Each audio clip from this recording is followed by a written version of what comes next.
Good evening, dear listeners.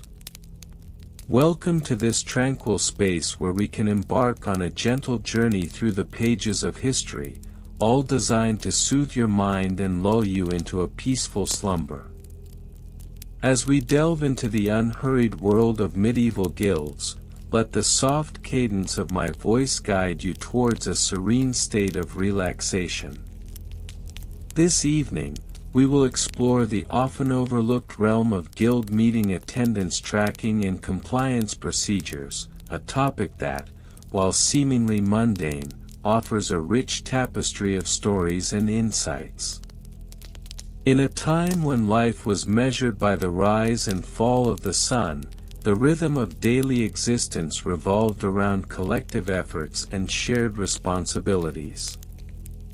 Guilds formed the backbone of medieval society, bringing together artisans, tradespeople, and merchants under a canopy of mutual support and cooperation.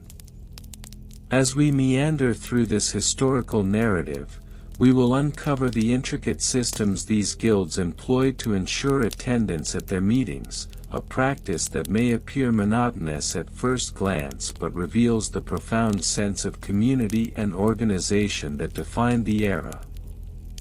We will begin our exploration by painting a vivid picture of the guilds themselves, their origins, purposes, and the vital roles they played in the economic and social fabric of medieval life. Imagine bustling marketplaces filled with the sounds of hammers striking anvils, the scent of fresh bread wafting from bakeries, and the camaraderie that flourished among skilled craftsmen. This was a time when every member contributed to the collective well-being, and attendance at guild meetings was not merely a formality but a cornerstone of community life. Next, we will drift into the fascinating world of record-keeping. Picture the scribes, their quills poised over parchment, diligently documenting the presence of each member. We will delve into the methods they used, ranging from simple tally marks to more elaborate attendance logs. Through this exploration, you'll find yourself enveloped in the calmness of their meticulous routines, each stroke of the quill echoing the steady heartbeat of a community striving for harmony. As we continue, we will reflect on the compliance procedures that govern these gatherings. The importance of attendance extended beyond mere ritual; it was a matter of accountability and shared responsibility. We will examine how guilds established rules and regulations to encourage participation, fostering a sense of unity and purpose among their members. Through gentle storytelling, you may find yourself visualizing the warm glow of candlelight illuminating the faces of guild members as they engaged in discussions, decisions, and deliberations that shaped their collective future. Finally, we will ponder the impact of attendance tracking on the broader societal landscape. How did these seemingly simple practices reflect the values and priorities of the time? What lessons can we draw from them in our modern lives? As the soothing narrative unfolds, let your mind drift and wander, allowing yourself to relax into the depths of this historical exploration. So, dear listener, find a comfortable position and allow your eyelids to grow heavy as we embark on this calming journey together.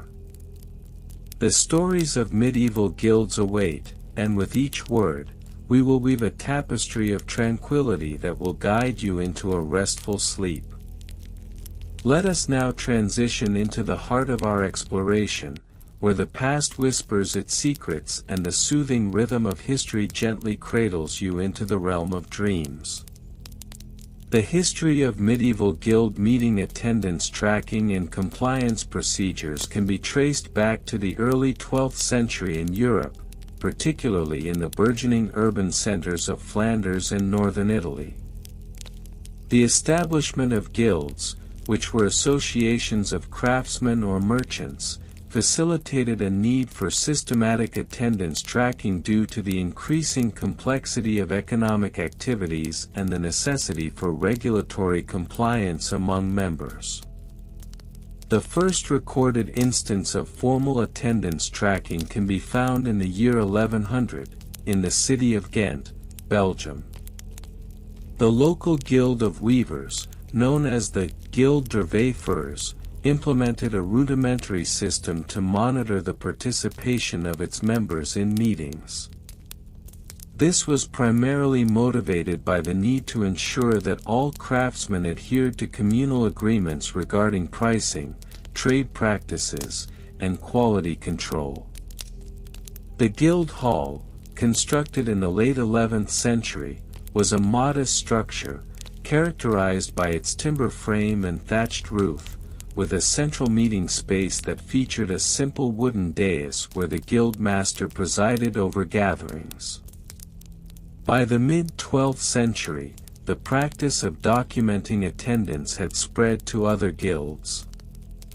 In 1155, the Arti Fiorentini, in Florence, Italy, introduced a more formalized system. The guild's administrative records indicate that attendance was logged in a ledger, referred to as the Registro di Presenza, which was maintained by a designated clerk. This ledger included columns for the date of the meeting, the names of attending members, and a notational system to indicate absences. Architectural descriptions of the Guild Hall in Florence reveal a more sophisticated design than that of Ghent, with stone arches and a tiled roof, providing an environment conducive to the discussions of trade regulations and collective bargaining. The practice of attendance tracking became increasingly standardized throughout the late 12th and early 13th centuries. By 1280, the guilds of London had adopted a similar system, with the Worshipful Company of Fishmongers being one of the earliest to implement a formal attendance policy. The Fishmongers' Hall, located near the Thames, was a notable example of Gothic architecture, featuring ribbed vaults and stained glass windows that depicted various fish species, a testament to the guild's trade. Meetings were held bi-weekly, and attendance was documented meticulously, with minutes recorded by the clerk in a book designated for such purposes, known as the Minute Book of Attendance. The administrative procedures surrounding attendance tracking were rather pedantic. A typical meeting began with the ringing of a bell, signaling members to gather. Upon arrival, members would sign the attendance ledger, often with their mark, if they were illiterate. The clerk would then read the minutes from the previous meeting, followed by a roll call, a procedure that not only reinforced compliance but also served as a public affirmation of commitment to the guild. Following the roll call, discussions on trade disputes and regulatory modifications would ensue, often leading to lengthy debates characterized by a strict adherence to parliamentary procedure. As the 14th century progressed, the significance of attendance tracking evolved further. By 1350, the guild system had expanded extensively, especially in cities such as Paris and Cologne. The Compagnonnage, a network of guilds in France, emphasized the importance of attendance as a means of fostering solidarity among members. Architectural improvements were noted in guild halls, which began to feature larger assembly spaces to accommodate growing membership. The Hôtel de Ville, in Paris, constructed in 1357, served as a central hub for various guilds, and its grandiose design included an assembly chamber with ornate wooden beams and a large fireplace for warmth during the colder months. The administrative procedures in these larger guilds became increasingly bureaucratic. Attendance was now not only logged but also scrutinized for compliance with guild regulations. A specific committee, known as the Committee for Conduct and Compliance, was established to oversee attendance records and to investigate absences that exceeded 3 consecutive meetings. Members who failed to comply faced various penalties, ranging from fines to temporary suspension from guild activities. This rigorous enforcement of attendance compliance was documented through various decrees, such as the Edict of 1365, which mandated that all guilds maintain accurate attendance records and report monthly to the city's governing body. Daily routines of guild members often revolved around their obligations to attend meetings. A typical day for a craftsman would start early in the morning, with members arriving at their workshops by dawn to fulfill their trade duties. As the day progressed, they would allocate time for guild meetings, often taking a break from their labor to participate in discussions and decisions impacting their livelihoods. Attendance at meetings became a point of pride, and guild members routinely spoke of their commitment to the guild as a reflection of their personal and professional integrity. By the late 15th century, with the onset of the Renaissance and the consequent transformation of urban centers, the attendance tracking procedures within guilds underwent further refinement. The advent of the printing press in the 1450s allowed for the dissemination of standardized attendance forms and compliance guidelines.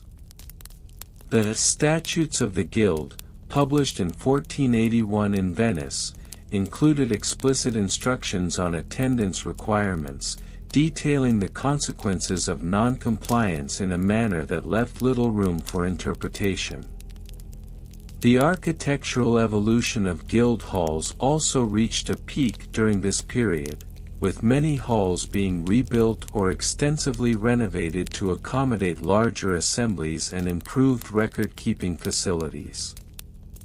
The Civic Guild Hall, in Venice, completed in 1492, exemplified this trend through its grand atrium and dedicated chamber for the clerks responsible for maintaining attendance records. The emphasis on record-keeping grew, as did the need for clerical training, leading to the establishment of guild-sponsored educational programs aimed at equipping members with the necessary skills for administrative duties. The 16th century marked a critical juncture in the history of guild attendance tracking. The Protestant Reformation introduced new regulatory frameworks that influenced guild operations across Europe. In cities such as Geneva, the Calvinist Guild sought to restructure attendance protocols to align with the new religious ethos. Meetings were now infused with moral discussions, and attendance tracking became interwoven with spiritual accountability. The architectural modifications to guild halls during this period reflected a shift in priorities, with many guilds opting for simpler, austere designs that emphasized functionality over ornamentation. By the 17th century, the processes of attendance tracking had become a standardized aspect of guild operations across Europe. The Guild of St. Luke, in Amsterdam, established in 1570, exemplified the height of bureaucratic precision in attendance tracking. Meetings were held weekly, and members were required to submit written justifications for any absences. The Guild Hall, a brick structure with large windows to allow natural light, served as a prominent site of artistic and administrative activity. Clerks meticulously recorded attendance in ornate ledgers, often bound in leather and embossed with gold leaf, a reflection of the guild's prestige. As the 18th century approached, the Industrial Revolution began to alter the landscape of guilds and their attendance tracking practices. With increasing numbers of workers migrating to urban areas, the traditional guild system faced challenges regarding compliance and attendance. The guilds began to adapt their procedures, incorporating more flexible attendance policies to accommodate the changing workforce.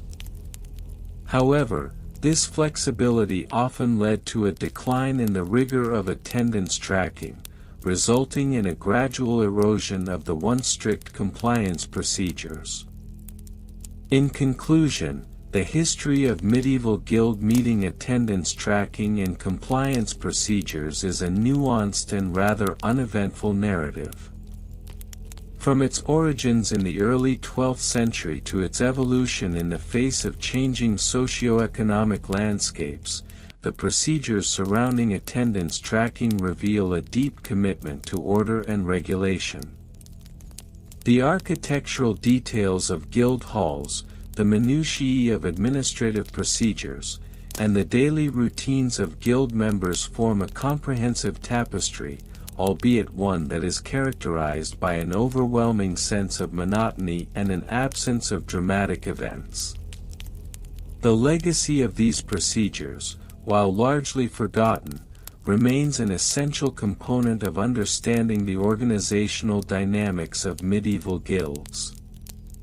The construction methods and materials utilized in the establishment of guild halls during the medieval period adhered strictly to the architectural conventions of the time, emphasizing both functionality and durability, albeit lacking in aesthetic innovation. Guild halls, often constructed in bustling market towns, were predominantly made from locally sourced timber and stone. The use of timber was prevalent in regions such as the Weald of Kent, where oak and ash were abundant, while limestone and sandstone became preferred choices in areas like the Cotswolds and Somerset. Typical dimensions for these guild halls ranged from 40 to 60 feet in length and 25 to 35 feet in width, with an average height of around 20 feet.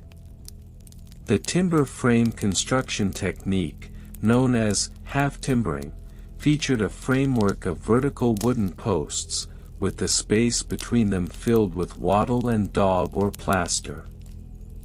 This method provided a sound structure while allowing for the necessary modifications to accommodate changing guild functions over time. A notable example of this construction style can be observed in the Guildhall of Lavenham, built in the late 15th century, which exemplifies the robust timber frame with its intricate jettied upper stories, an architectural choice made primarily to maximize the usable floor area without incurring significant costs. The roof was typically covered with thatch or wooden shingles, materials chosen not solely for their availability but also for their insulation properties, which helped regulate the interior climate of the building during the harsh winters of Northern Europe. To ensure the longevity of these structures, maintenance procedures were strictly outlined and adhered to by guild members. Regular inspections were mandated to identify wear and tear, with emphasis placed on the roofing and structural integrity of the timber framework. Documentation from the Guild of St. and in Norwich indicates that, on the first Monday of each month, a committee would convene to assess the condition of the hall, with written records maintained in the Guild's logbooks.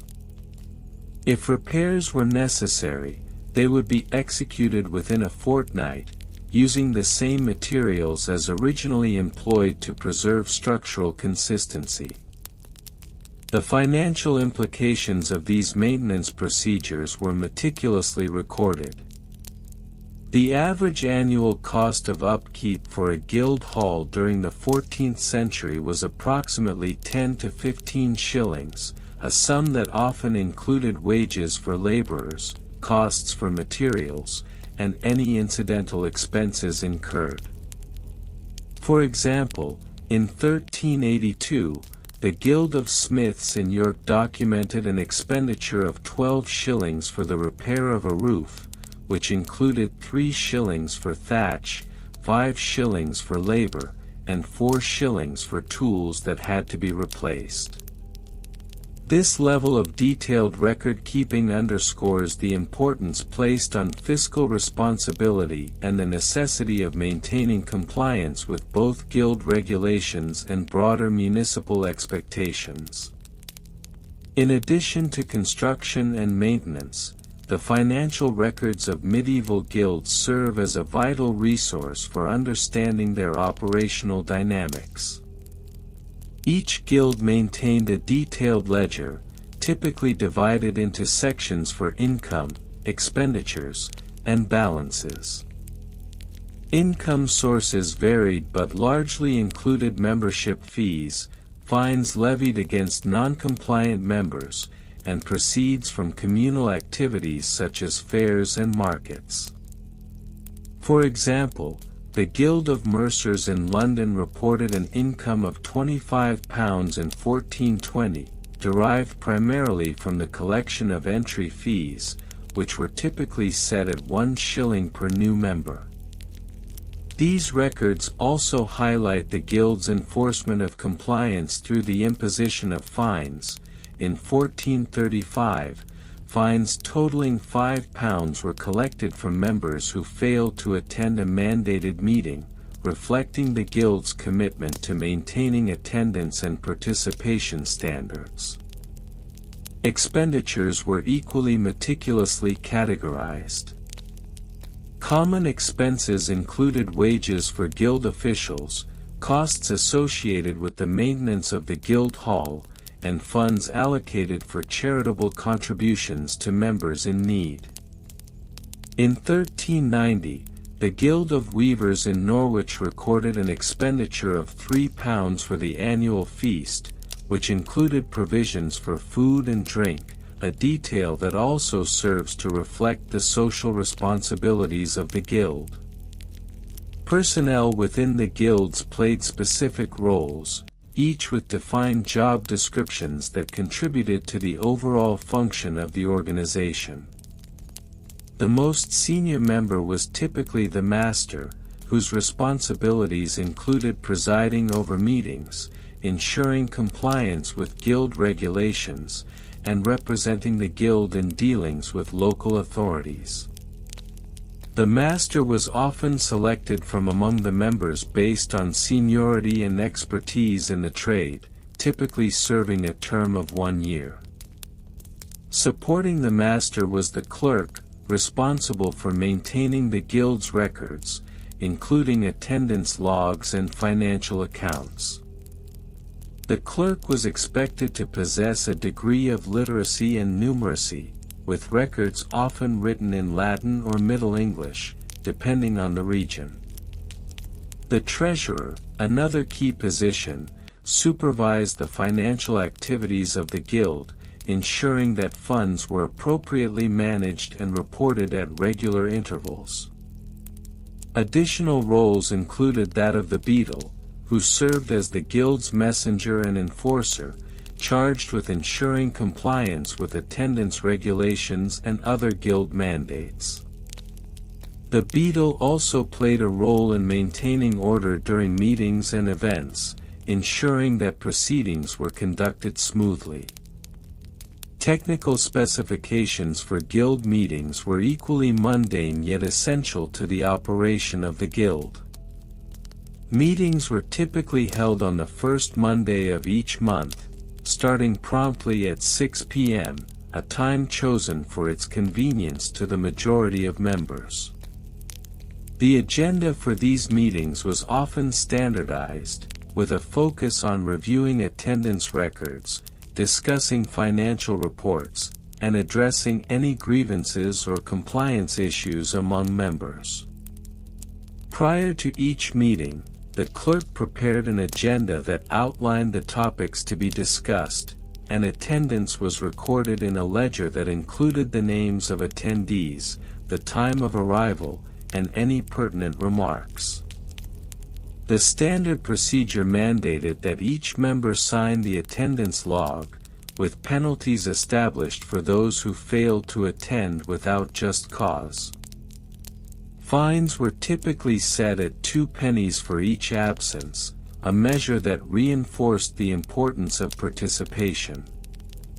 For example, records from the Guild of Tailors in London indicate that in 1472, a total of 30 members attended the monthly meeting, while 5 were fined for their absence. The attendance logs also included a section for notes on members' contributions to discussions, which allowed for a historical account of member participation and engagement over time. In terms of technical specifications for the guild hall itself, certain dimensions and layouts were standardized to facilitate the meeting process. The meeting room was generally rectangular, measuring approximately 30 by 20 feet, with a raised dais for the master and clerk at the front. Wooden benches, often rudely constructed, lined the walls for member seating, while a central table served as the focal point for discussions. Lighting was provided by candles, the number of which was determined by the size of the meeting. Typically, 2 candles sufficed for smaller gatherings, while larger meetings required up to 6.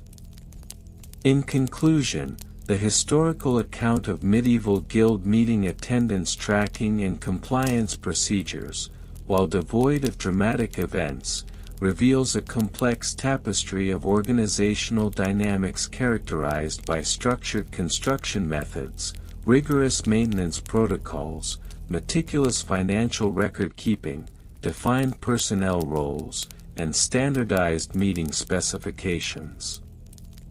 These elements, though seemingly monotonous, were integral to the functioning of guilds, ensuring that each trade maintained its integrity, compliance, and operational efficiency throughout the medieval period.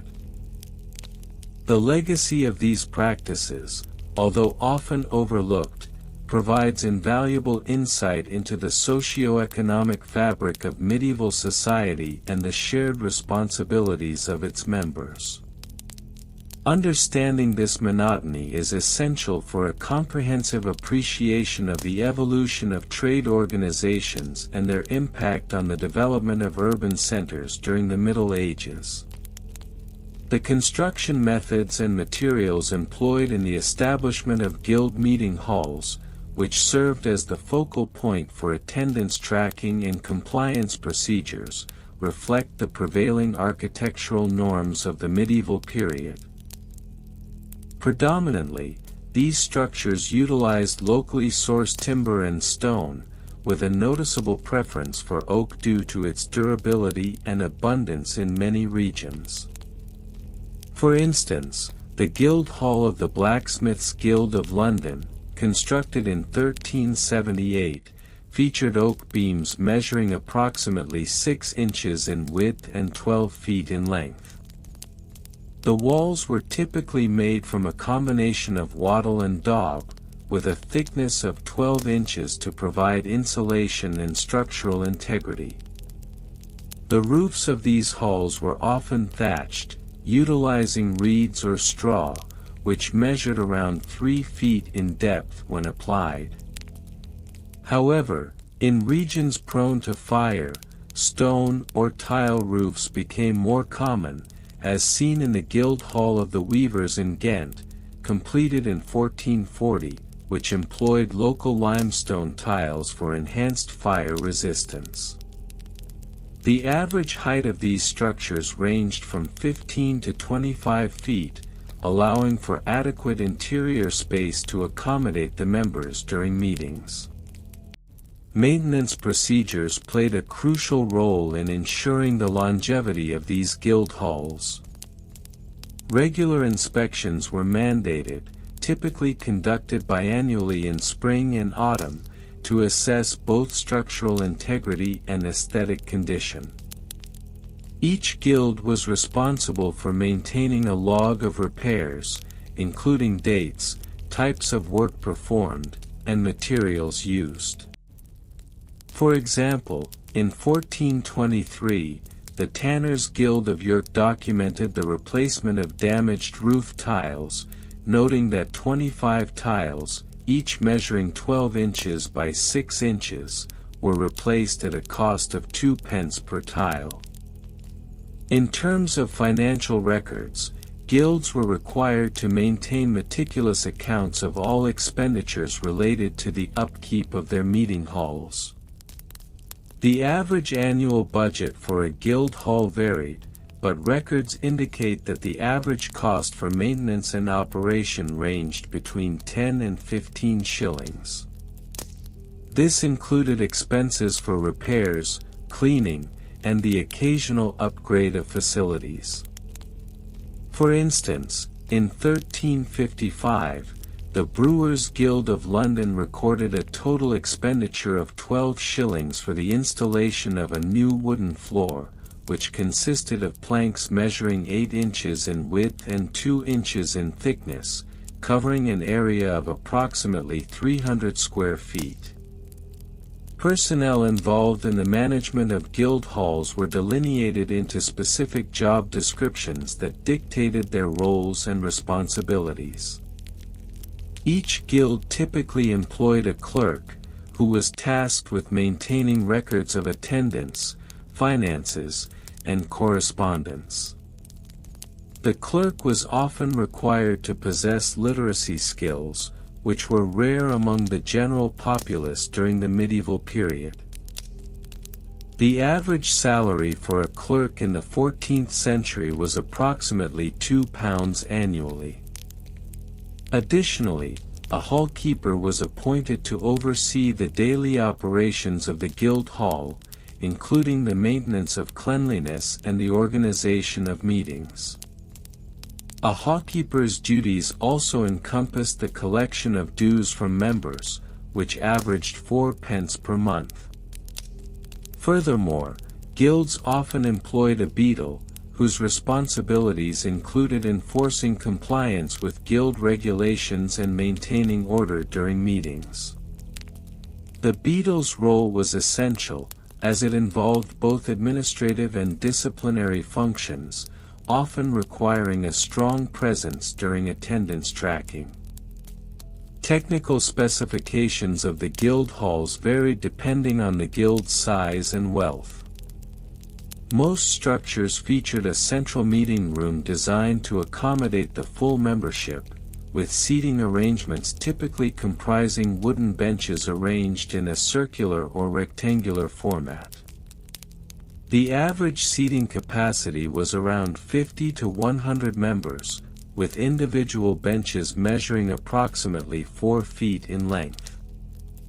Meeting rooms were often equipped with a raised dais, which served as the platform for the guildmaster and other officials, typically elevated by about 2 feet from the main floor. Lighting within these halls was generally limited, relying on windows that were often small and strategically placed to maximize natural light. Windows were usually constructed with leaded glass, measuring about 2 feet by 3 feet, and were designed to reduce draft while allowing light to filter through.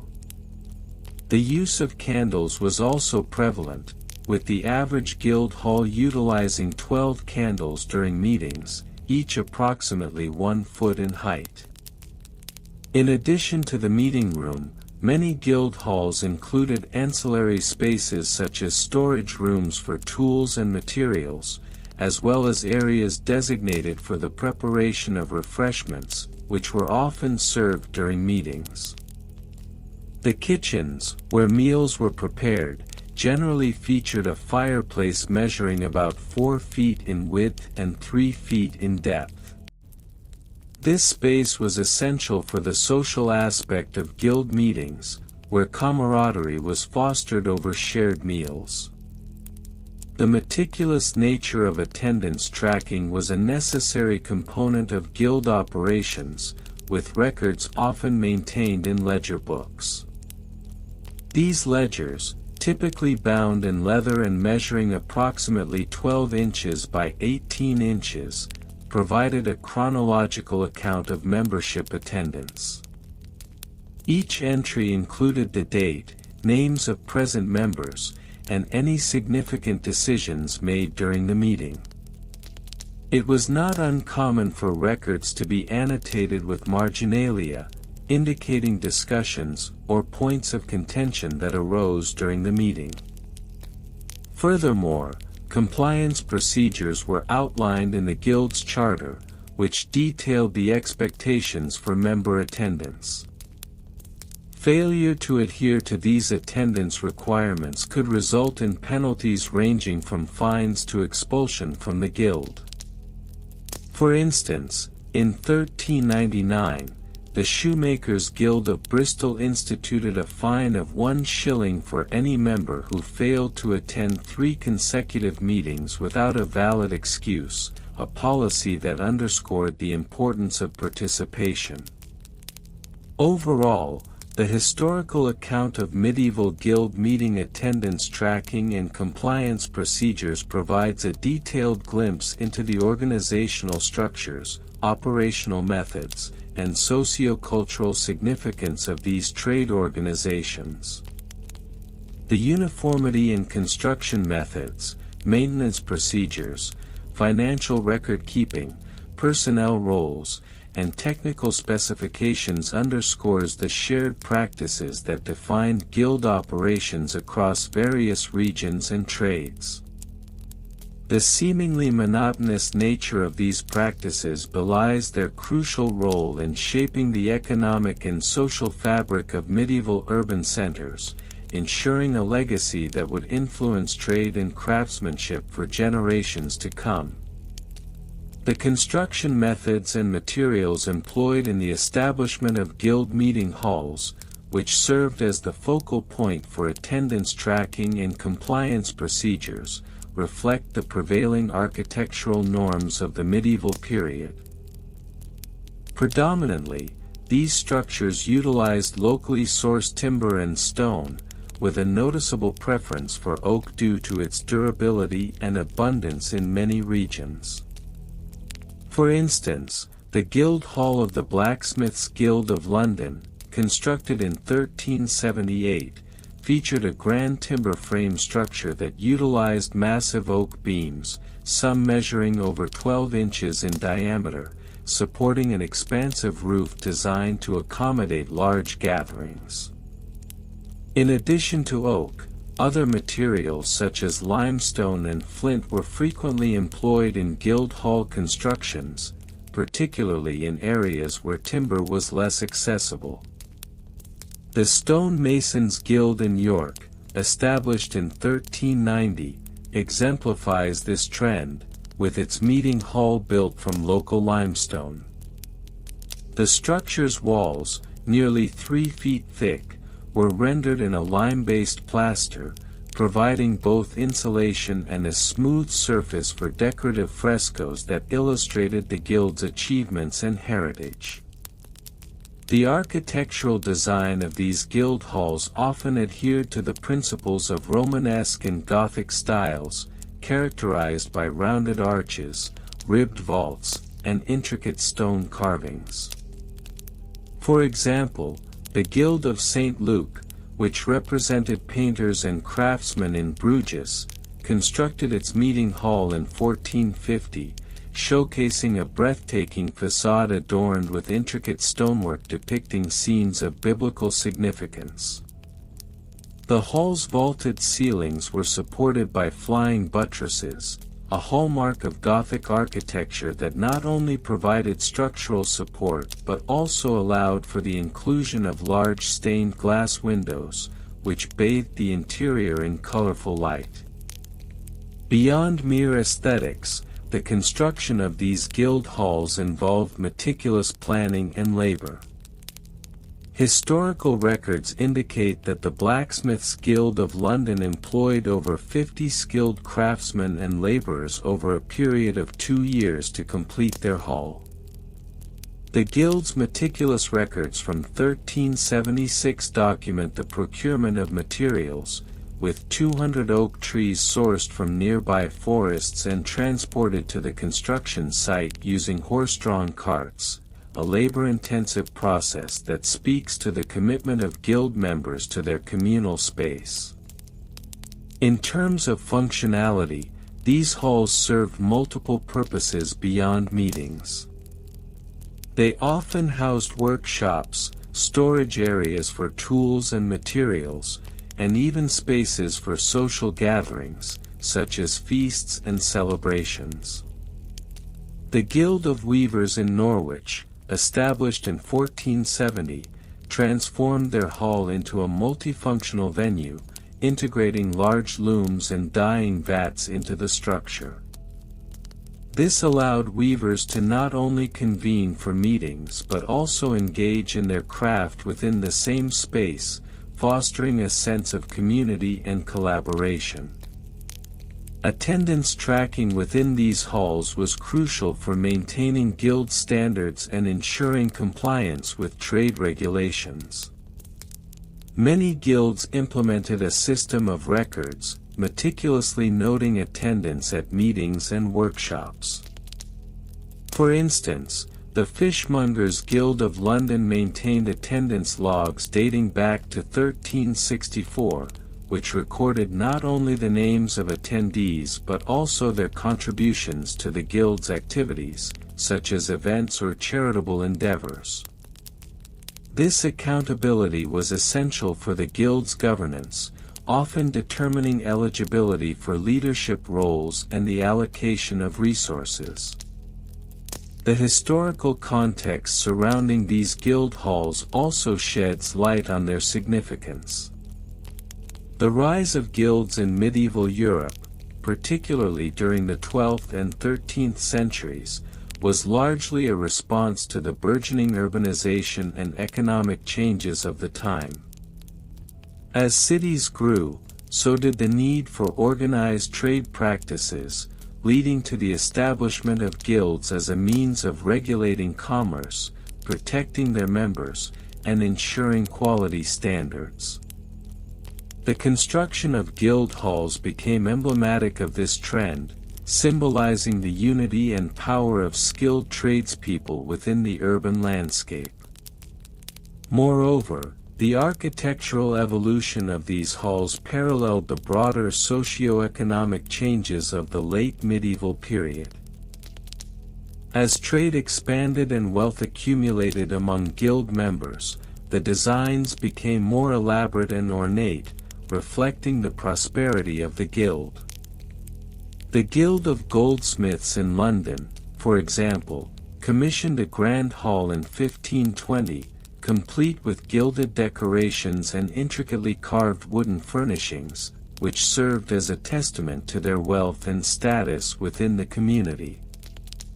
In summary, the construction of guild meeting halls was a multifaceted endeavor, deeply rooted in the architectural practices, social structures, and economic realities of medieval Europe. These halls not only served as functional spaces for trade discussions and compliance tracking but also stood as enduring monuments to the collective identity and strength of the guilds they housed. The construction methods employed in the establishment of guild halls during the medieval period were characterized by a combination of local materials and traditional building techniques that reflected both the resources available and the architectural norms of the time. The majority of guild halls were constructed using timber framing, a technique that involved the assembly of a skeletal structure using large wooden beams. This method was particularly prevalent in regions where timber was abundant, such as the forests of northern Europe. In areas lacking sufficient timber resources, such as parts of southern Europe, stone was often the primary material used, particularly limestone or granite, which were quarried locally. The dimensions of these guild halls varied significantly based on the size and wealth of the guild in question. For instance, A typical guild hall might measure approximately 30 feet in width and 60 feet in length, providing ample space for meetings, storage of goods, and offices for guild officials. The roofs were often constructed using thatch or wooden shingles, with a pitch designed to allow for rain runoff, typically reaching angles of 30 to 45 degrees. In larger cities, such as London and Paris, the guild halls could be more elaborate, featuring ornate stone facades and larger internal spaces, with some reaching up to 100 feet in length. The maintenance procedures for these guild halls were critical to ensuring their longevity and functionality. Regular inspections were conducted, often biannually, to assess the structural integrity of the building. A typical maintenance checklist would include an evaluation of the roof, walls, windows, and doors. For instance, in 1375, the Guild of Blacksmiths in Norwich documented their maintenance procedures, which included the replacement of damaged shingles and the repair of wooden beams that had suffered from rot or insect damage. The costs associated with such maintenance were usually recorded meticulously in the Guild's financial records. Financial records and costs associated with the construction and upkeep of guild halls were maintained with precise detail, reflecting the guild's income, expenses, and overall financial health. The accounting methods varied, but a common practice involved the use of ledgers to record all transactions. For example, the Guild of Weavers in Ghent kept a detailed ledger in the early 1400s, which included entries for each meeting, along with the corresponding attendance records and financial contributions required from members. An average guild might allocate funds for maintenance at approximately 10% of its total income, which was derived from membership dues, fees for trade licenses, and other sources of revenue. The records from the Guild of Merchants in Cologne in 1482 show that they had an annual income of 500 guilders, of which about 50 guilders were set aside for maintenance of their guild hall. Personnel and job descriptions associated with the operation of guild halls were typically structured around a hierarchy of roles, each with clearly defined responsibilities. At the top of this hierarchy was the guild master, who oversaw all operations and represented the guild in external matters. Below the master were several officers, including a treasurer, responsible for managing financial records and ensuring compliance with financial regulations. The role of the clerk was equally significant, as this individual maintained the minutes of meetings, attendance records, and other administrative documentation. In addition to these primary roles, many guilds employed additional personnel, such as custodians responsible for the cleanliness and maintenance of the guild hall.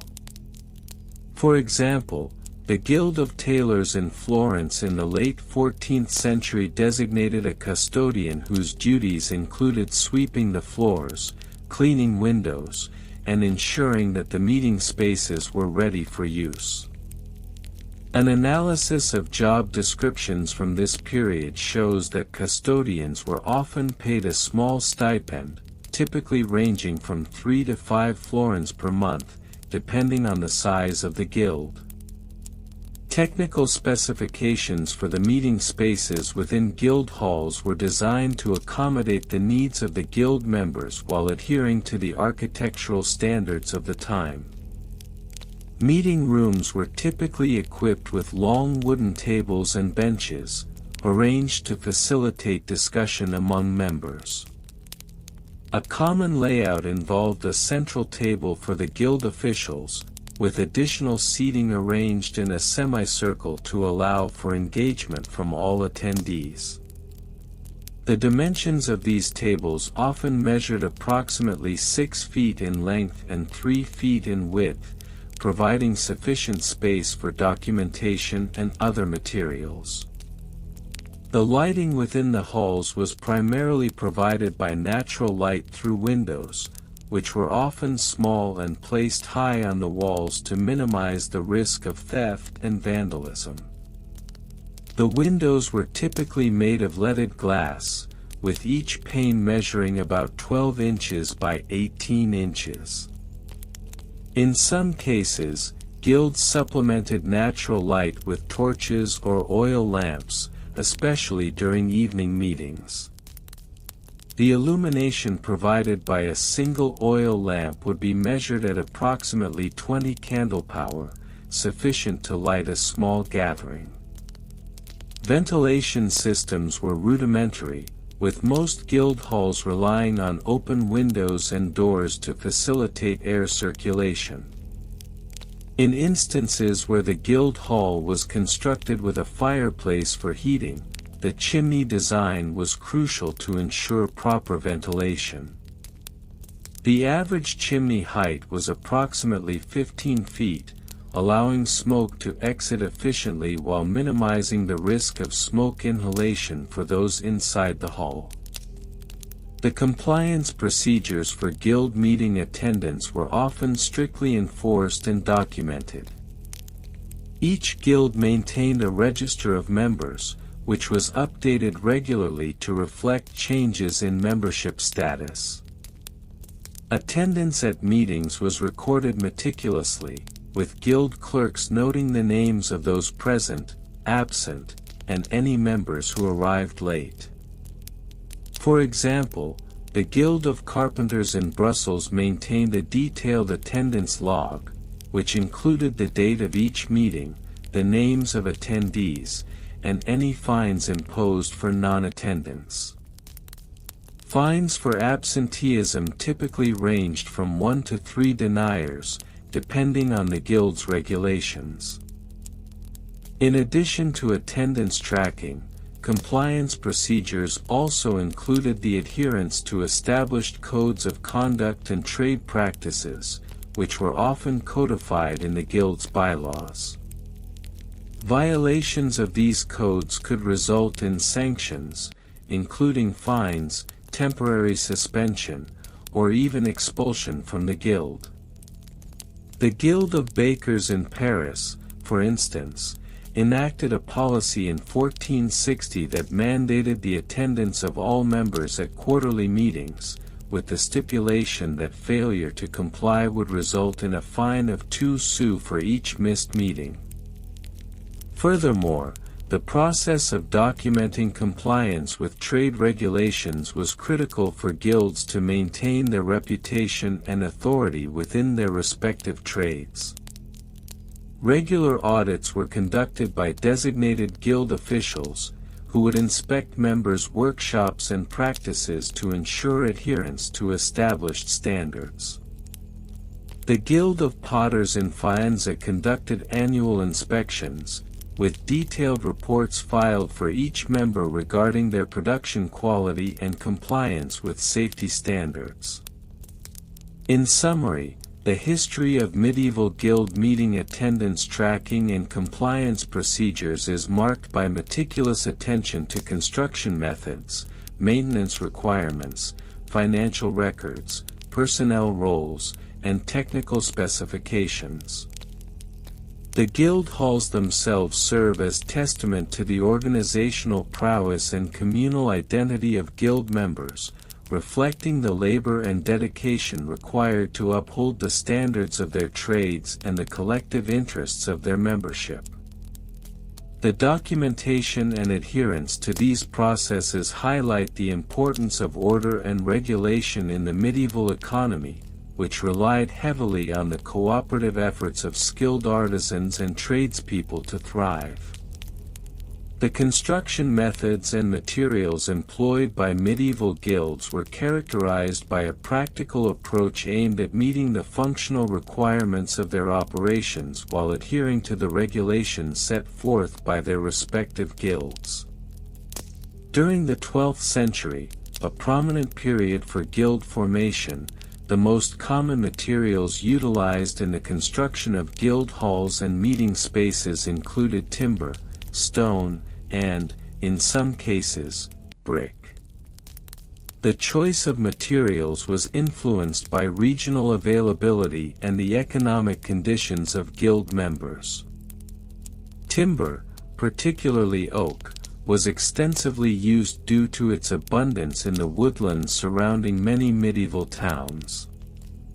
For instance, the Guild of Carpenters in London, established in 1271, predominantly used oak beams, which were typically hewn to sizes of approximately 6 inches by 6 inches and were often sourced from local forests. The construction of a basic guild hall would involve a rectangular layout, generally measuring around 30 feet in length and 20 feet in width, allowing sufficient space for gatherings of approximately 20 to 30 members.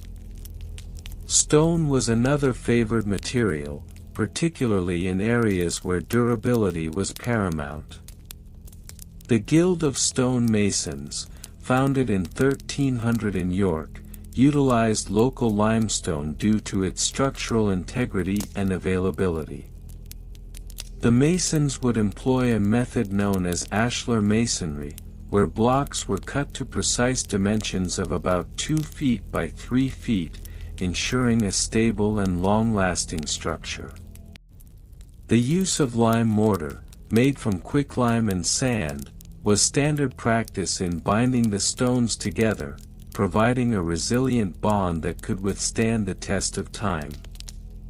In the realm of brick construction, the introduction of fired bricks began to gain traction in the late 14th century.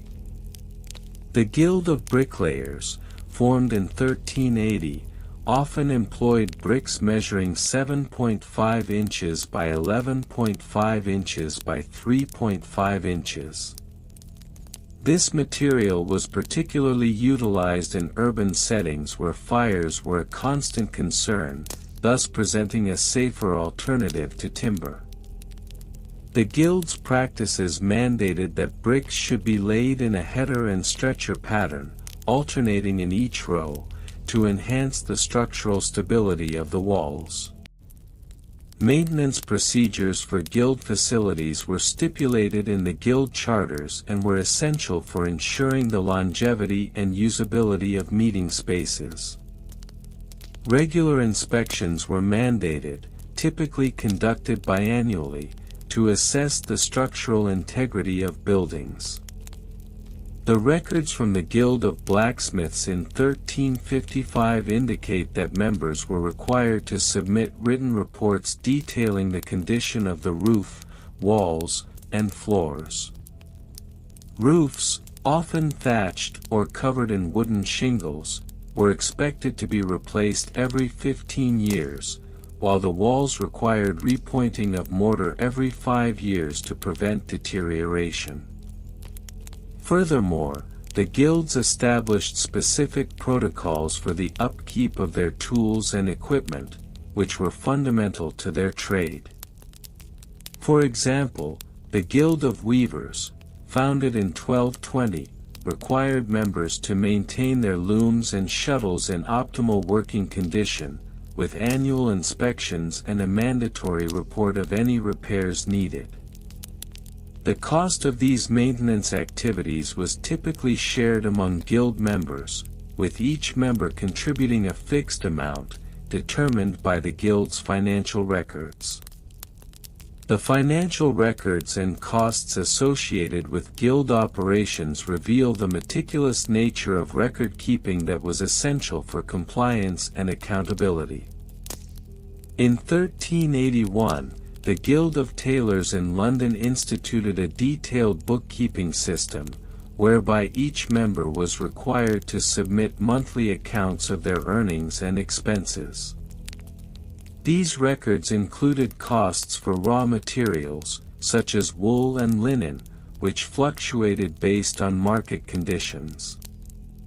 For instance, in the winter months, the price of wool rose by approximately 15% due to increased demand for warm clothing. The guilds maintained treasurers who were responsible for overseeing the financial activities and ensuring that all expenditures were justified.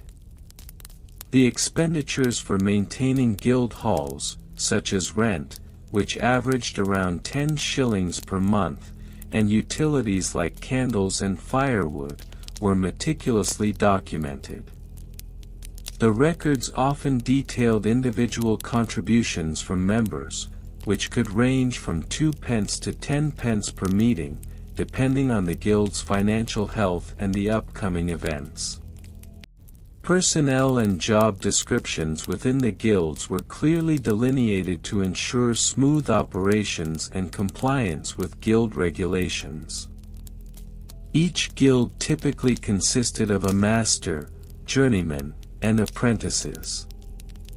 The master, usually an experienced artisan, bore the responsibility for overseeing the guild's activities, conducting meetings, and maintaining compliance with the guild charter. The average age of a master was around 40 years, having completed an apprenticeship lasting approximately 7 years, during which they gained the necessary skills and knowledge to lead the guild. Journeymen, who had completed their apprenticeships, were tasked with executing the day-to-day work of the trade and were often responsible for training apprentices. Their wages varied significantly based on their skill level, with an average daily wage of 3 pence for a journeyman in the 14th century. The Guild of Bakers, for instance, required journeymen to produce a set quantity of loaves, typically 20 loaves of bread per day, to uphold quality standards.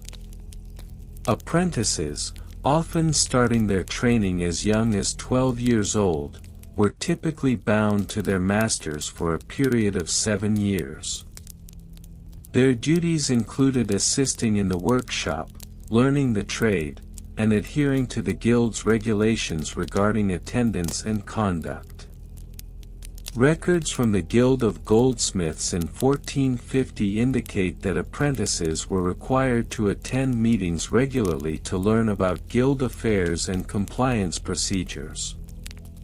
Technical specifications were an essential component of guild operations, particularly in ensuring that products met the established standards for quality and safety.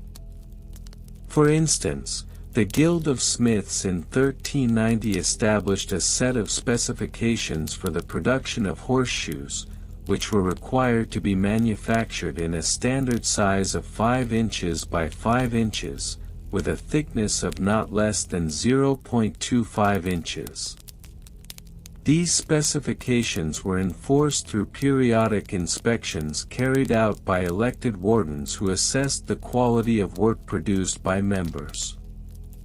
In addition to product specifications, guilds often implemented procedures for the proper handling of materials and tools.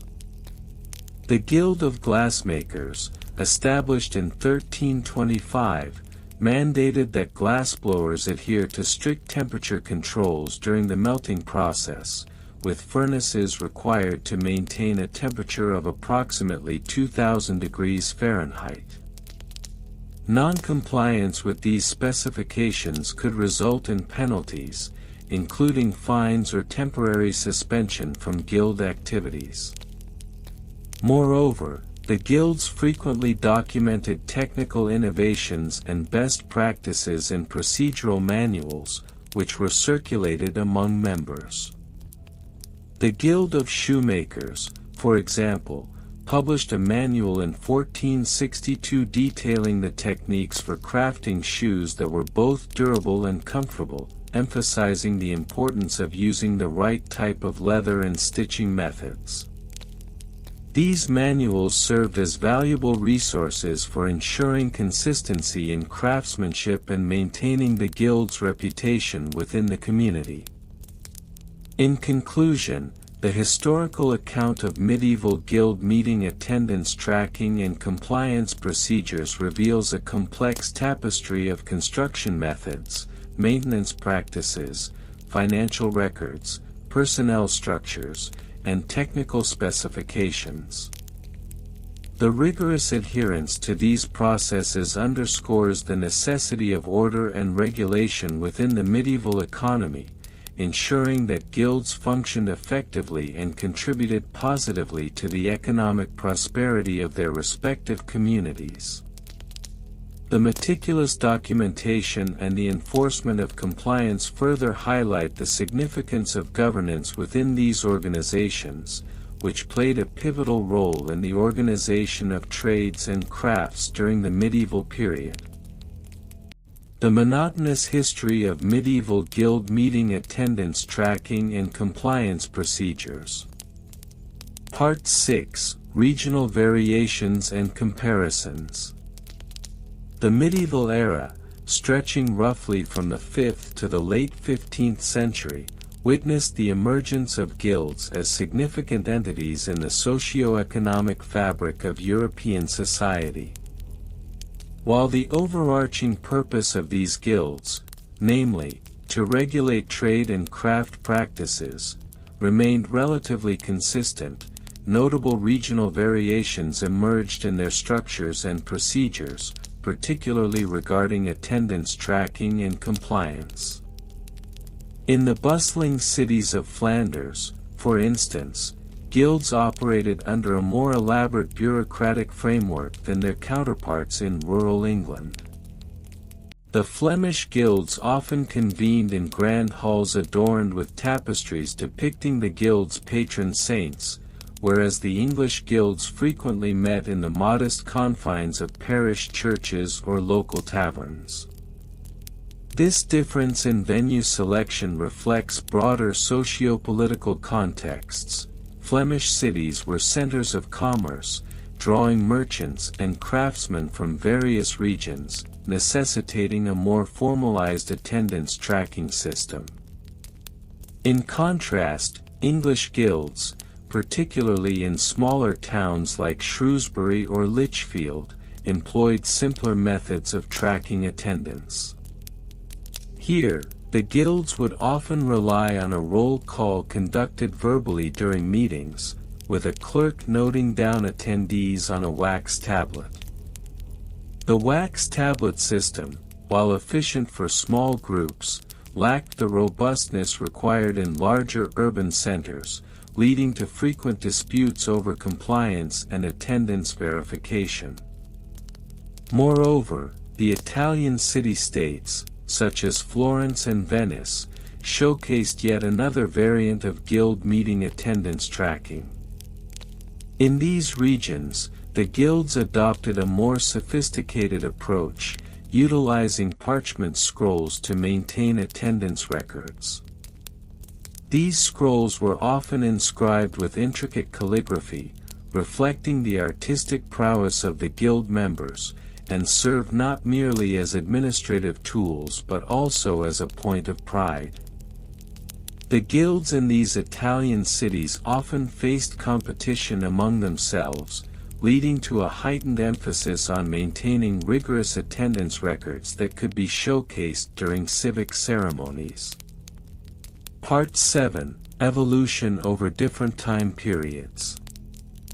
The evolution of attendance tracking and compliance procedures within medieval guilds can be segmented into several distinct phases, each corresponding to broader historical and economic shifts.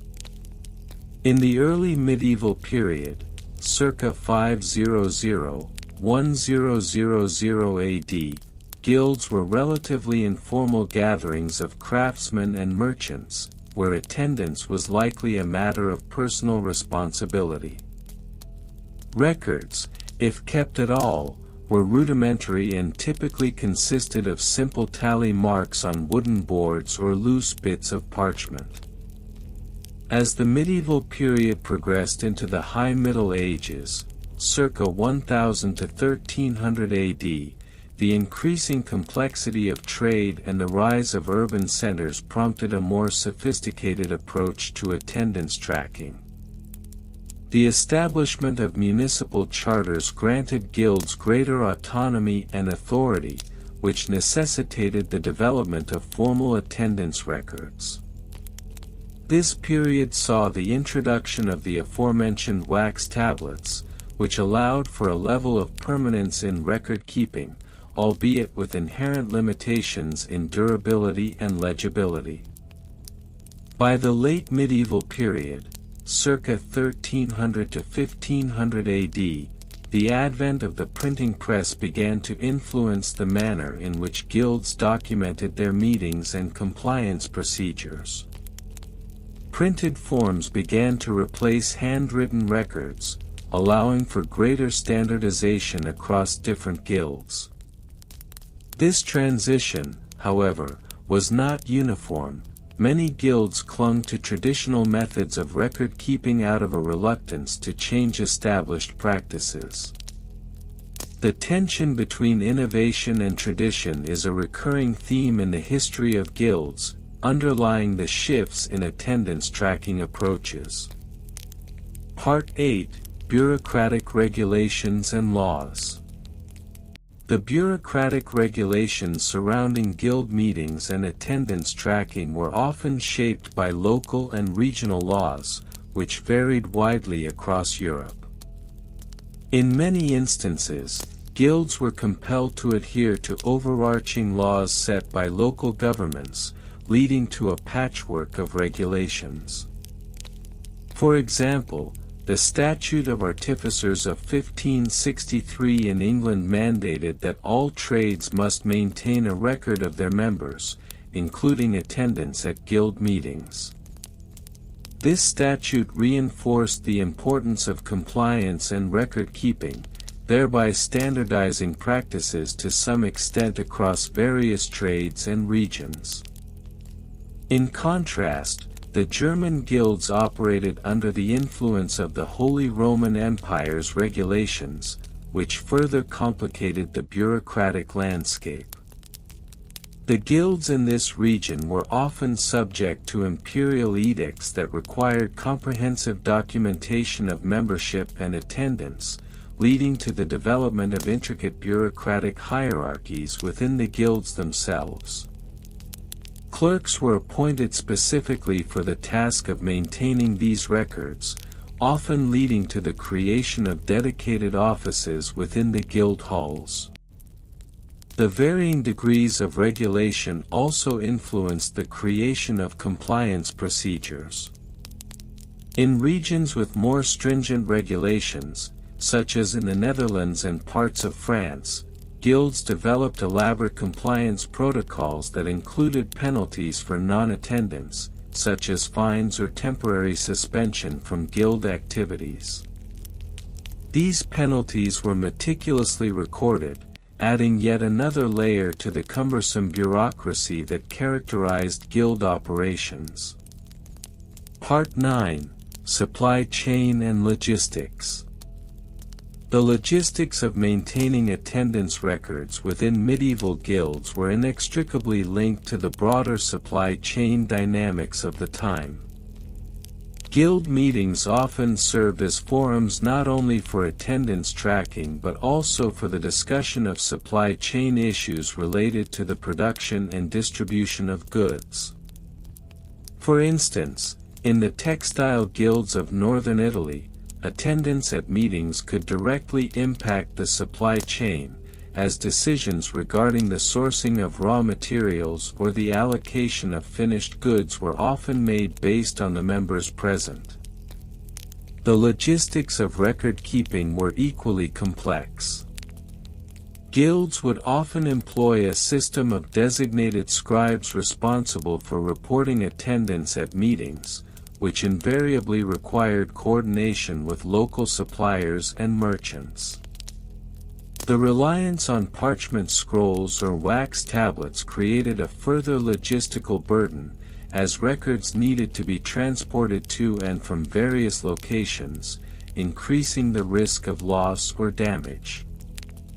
Additionally, the seasonal nature of certain trades necessitated a flexible approach to attendance tracking. For instance, agricultural guilds faced the challenge of members being absent during harvest season. This seasonal fluctuation required guilds to develop contingency plans for attendance tracking, leading to the establishment of proxy attendance, whereby a member could be represented by another during meetings. Such practices, while practical, further complicated the adherence to compliance procedures, as the accuracy of records could be easily compromised. Part 10: Record-Keeping Methods. The methods employed for record-keeping within medieval guilds were as varied as the guilds themselves and evolved significantly throughout the medieval period. Early records were often simple and informal, consisting of tally marks or basic notes inscribed on wooden boards. However, as guilds grew in size and complexity, the need for more formalized record-keeping methods became evident. The introduction of parchment as a record-keeping medium marked a significant turning point. Parchment allowed for much more detailed records, including the names of members, their attendance, and any relevant decisions made during meetings. However, the expense associated with parchment often meant that only wealthier guilds could afford to maintain comprehensive records, further entrenching inequalities among guilds based on economic standing. As the late medieval period approached, the emergence of specialized record-keeping roles within guilds became commonplace. Clerks, often skilled in the art of writing and accounting, were tasked with maintaining detailed attendance logs. The meticulousness of these records varied widely. Some clerks maintained beautifully formatted documents, embellished with ornate illustrations and flourishes, while others produced rudimentary logs that were functional but lacked aesthetic appeal. The advent of the printing press in the late 15th century began to revolutionize the methods of record-keeping, allowing for the mass production of standardized forms for attendance and compliance tracking. This shift, however, was not universally adopted, and many guilds continued to rely on traditional methods well into the Renaissance, leading to a prolonged period of transition. In conclusion, the history of medieval guild meeting attendance tracking and compliance procedures is a tapestry woven from an array of regional practices, evolving methods, and intricate bureaucratic regulations. The interplay of local laws, supply chain dynamics, and record-keeping methods contributed to a complex landscape that varied widely across regions and time periods. As the medieval era gave way to the early modern period, these practices laid the groundwork for the more structured bureaucratic systems that would eventually characterize the modern era. The legacy of these mundane yet essential practices remains a testament to the enduring impact of guilds on the socio-economic development of European society. Part 7: Regional Variations and Comparisons in Guild Meeting Attendance Tracking. The guild system in medieval Europe, though sharing foundational characteristics, exhibited significant regional variations influenced by local customs, economic conditions, and socio-political structures. In cities such as Florence, Venice, and Paris, guild meetings were characterized by a more formalized approach to attendance tracking, driven by the burgeoning mercantile economy and the increasingly complex social hierarchy. Conversely, in rural areas, such as the English countryside, the attendance of guild members at meetings was often marked by a more informal and communal approach, reflecting the agrarian lifestyle and the lesser degree of bureaucratic oversight. In urban centers, guilds were often comprised of a diverse membership representing various trades and crafts, each with its own specific attendance requirements. For instance, the Florentine Guild of Wool Merchants introduced a highly structured system of attendance whereby members were expected to sign a register upon entering the meeting hall. This register, known as the liber attendance, meticulously documented each member's presence and absence, which was crucial for enforcing compliance with guild regulations. The Venetian glassmakers, on the other hand, maintained a more flexible attendance policy that allowed for seasonal fluctuations in participation, reflecting the cyclical nature of their trade. In sharp contrast, the guild structures in rural England tended to exhibit a more lenient approach to attendance tracking. Documentation was often minimal, with attendance being communicated through informal means, such as word of mouth or through the occasional tally kept by the guild's clerk. This practice was particularly prevalent in the wool-gathering guilds, where attendance might be dictated by the agricultural calendar, and members were often excused from meetings during peak harvest times. Part 8: Evolution over different time periods. The evolution of guild meeting attendance tracking can be categorized into three distinct phases: the early medieval period, circa 500–1000 AD, the high medieval period, circa 1000 to 1300 AD, and the late medieval period, circa 1300 to 1500 AD.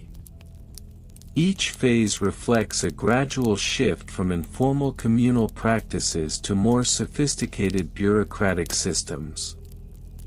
During the early medieval period, guilds were primarily formed as loose associations of craftsmen and merchants who gathered together for mutual support and protection. Attendance at guild meetings was largely unregulated, with records kept sporadically, if at all. The primary method of tracking participation involved the oral declaration of presence, often accompanied by the sharing of ale and bread. The absence of a formalized system resulted in a reliance on communal trust and reputation, with the understanding that active participation in guild affairs was necessary for the survival of one's trade. As the high medieval period unfolded, the rise of urban centers and the expansion of trade necessitated a shift toward more structured attendance tracking methods. The introduction of written records became commonplace, with guilds adopting the practice of maintaining attendance logs.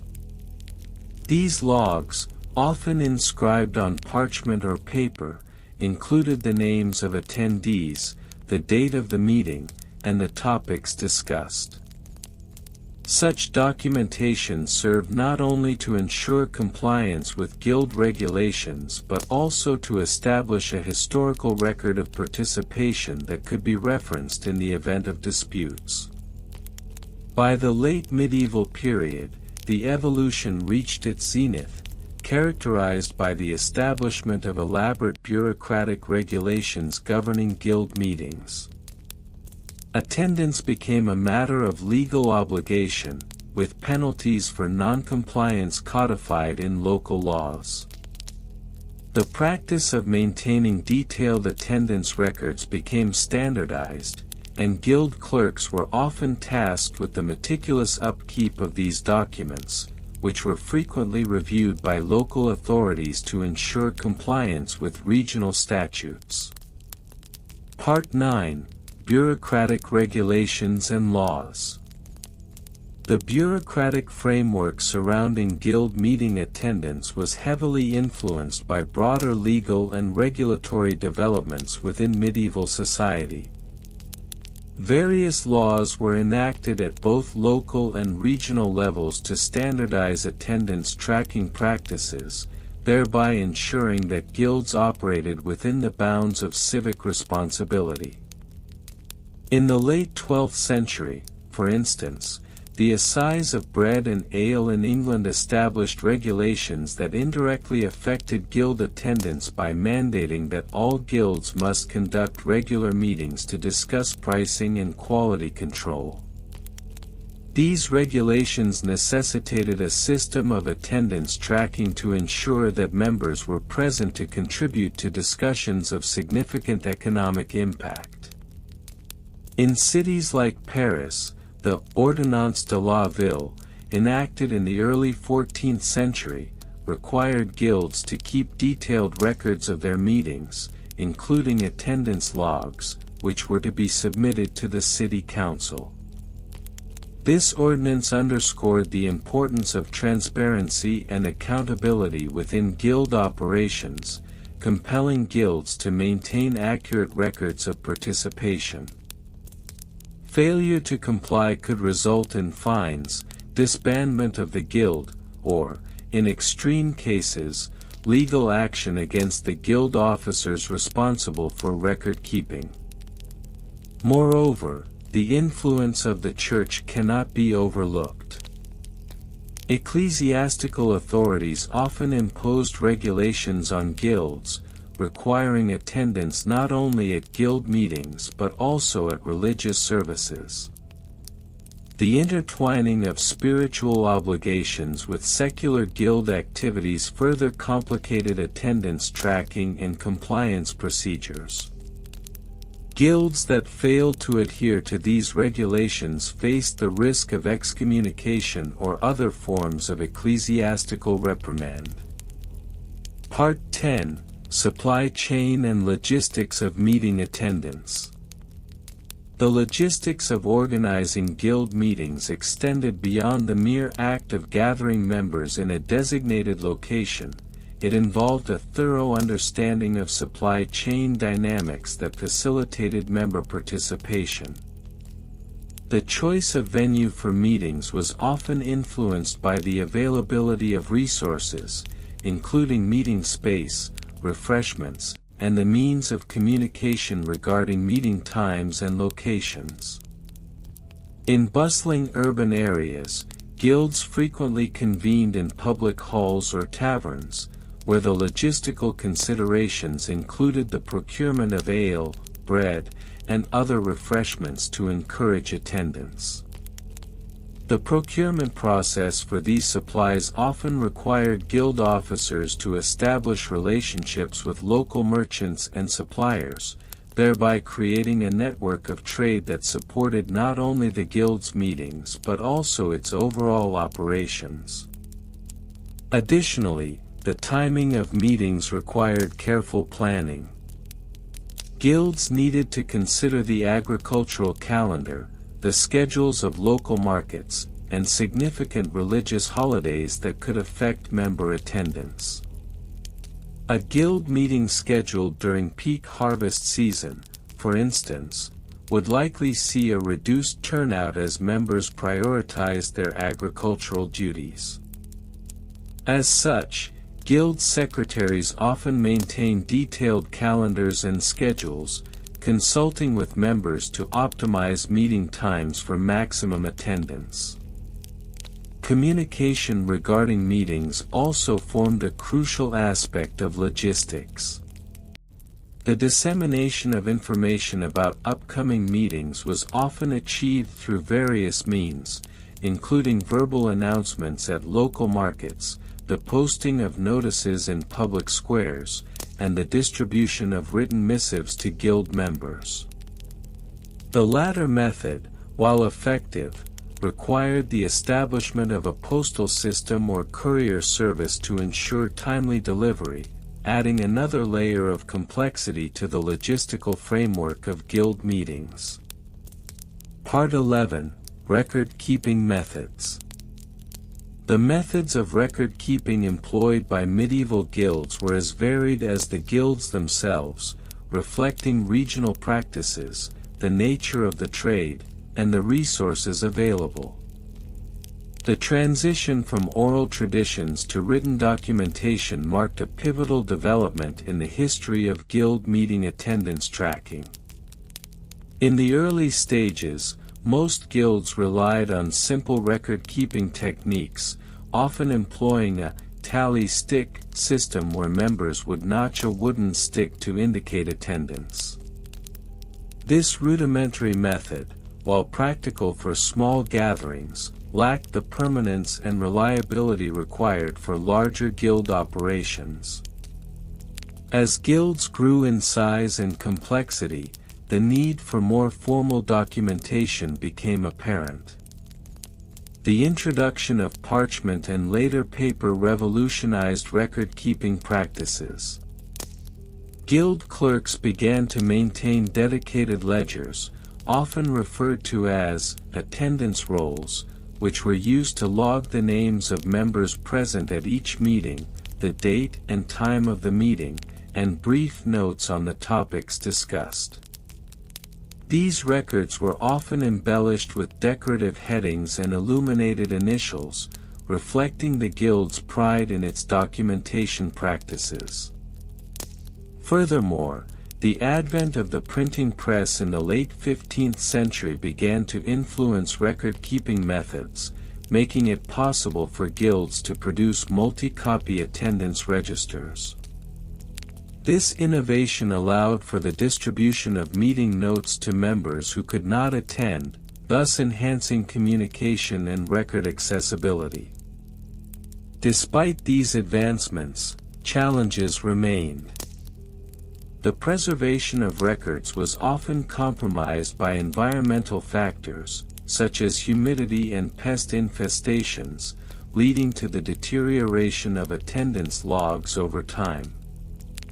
Consequently, many guilds resorted to copying records periodically to ensure continuity and preserve the historical integrity of their documentation. In conclusion, the multifaceted history of guild meeting attendance tracking and compliance procedures during the medieval period reflects a complex interplay of regional variations, evolving bureaucratic regulations, logistical challenges, and record-keeping methods.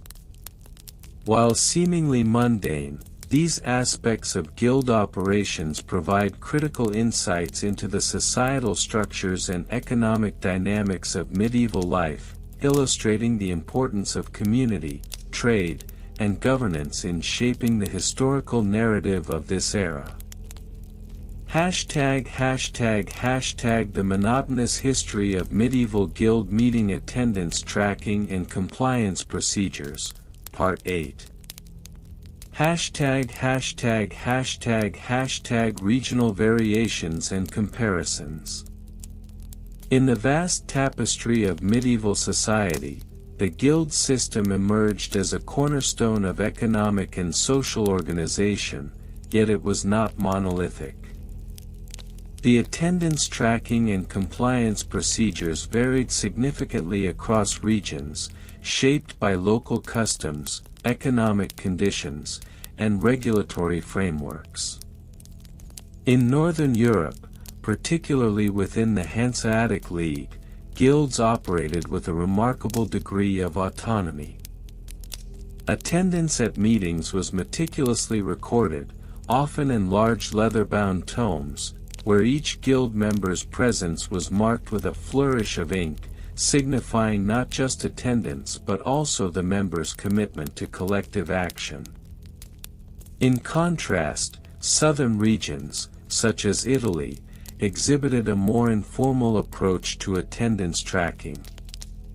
The guilds, known as arti, emphasized personal relationships over bureaucratic precision.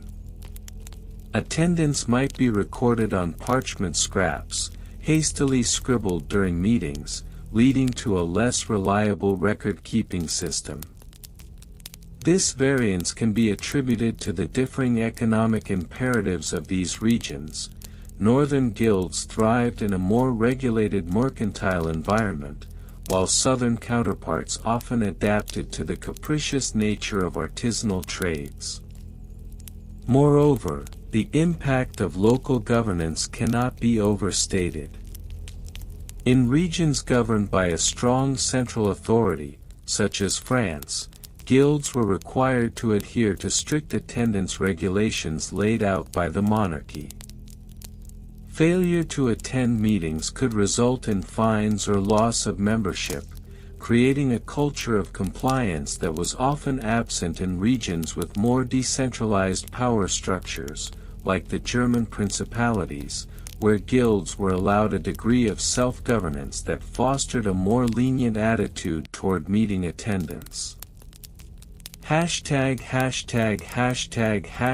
#Evolution over different time periods. The evolution of guild meeting attendance tracking and compliance procedures is a reflection of broader societal changes throughout the medieval period. During the early Middle Ages, guilds were primarily informal associations, and attendance was often determined by social bonds rather than rigid regulations. The absence of standardized record-keeping was typical. Attendance might be noted verbally or through communal acknowledgement. As the Middle Ages progressed into the later medieval period, particularly the 12th and 13th centuries, the emergence of urban centers and the growth of trade necessitated a more structured approach to attendance tracking. The burgeoning complexity of trade relationships prompted guilds to adopt formal minutes and attendance logs, with scribes employed to ensure accuracy.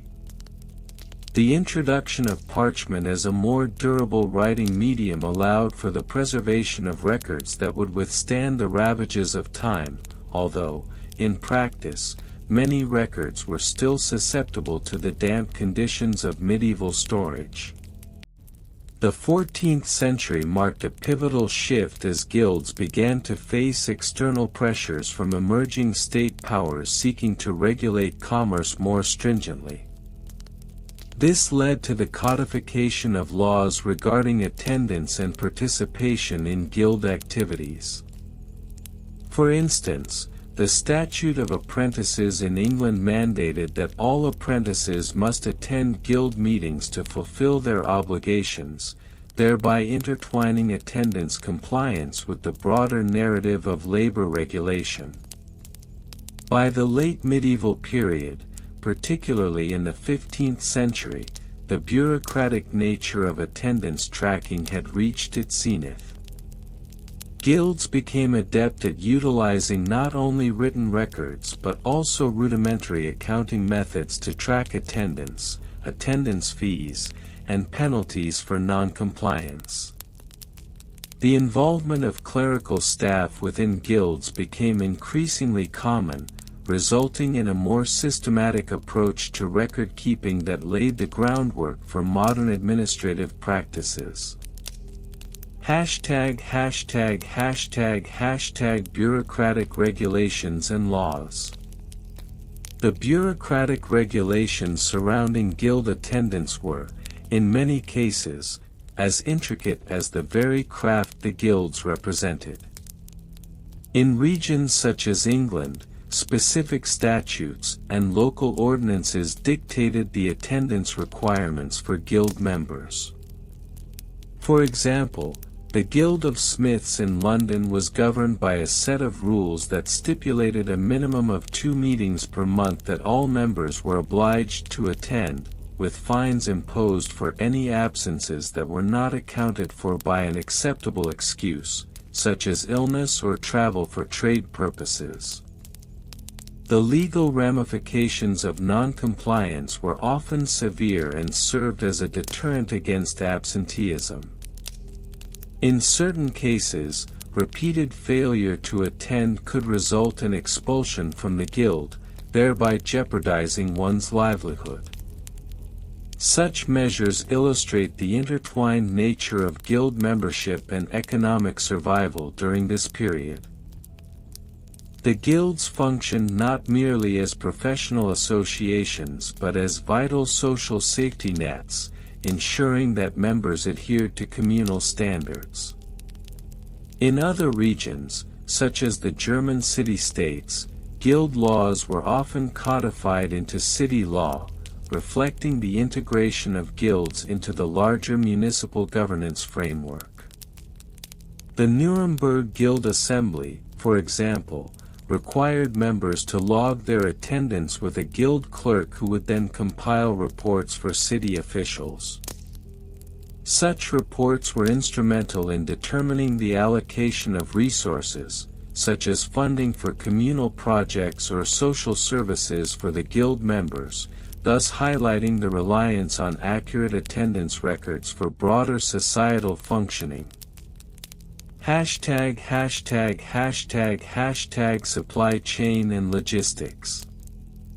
As guilds became increasingly integral to the economic landscape of medieval society, the logistics of meeting attendance evolved in tandem with the complexities of supply chain management. The necessity for guild members to coordinate their attendance with the procurement and distribution of materials became paramount. For instance, in the textile guilds of Flanders, the timing of meetings often coincided with the arrival of shipments of raw materials. Attendance at these meetings was critical not only for administrative purposes but also for ensuring that members could collectively negotiate pricing and distribution of these materials. The interdependence of attendance and logistics became particularly pronounced during peak production seasons, where the synchronization of labor was vital to meeting market demands. Guild meetings would often be convened immediately following the arrival of goods, with records maintained regarding who was present to accept responsibility for the subsequent tasks related to inventory management and quality control. Additionally, the logistics of travel to guild meetings presented challenges that necessitated careful planning.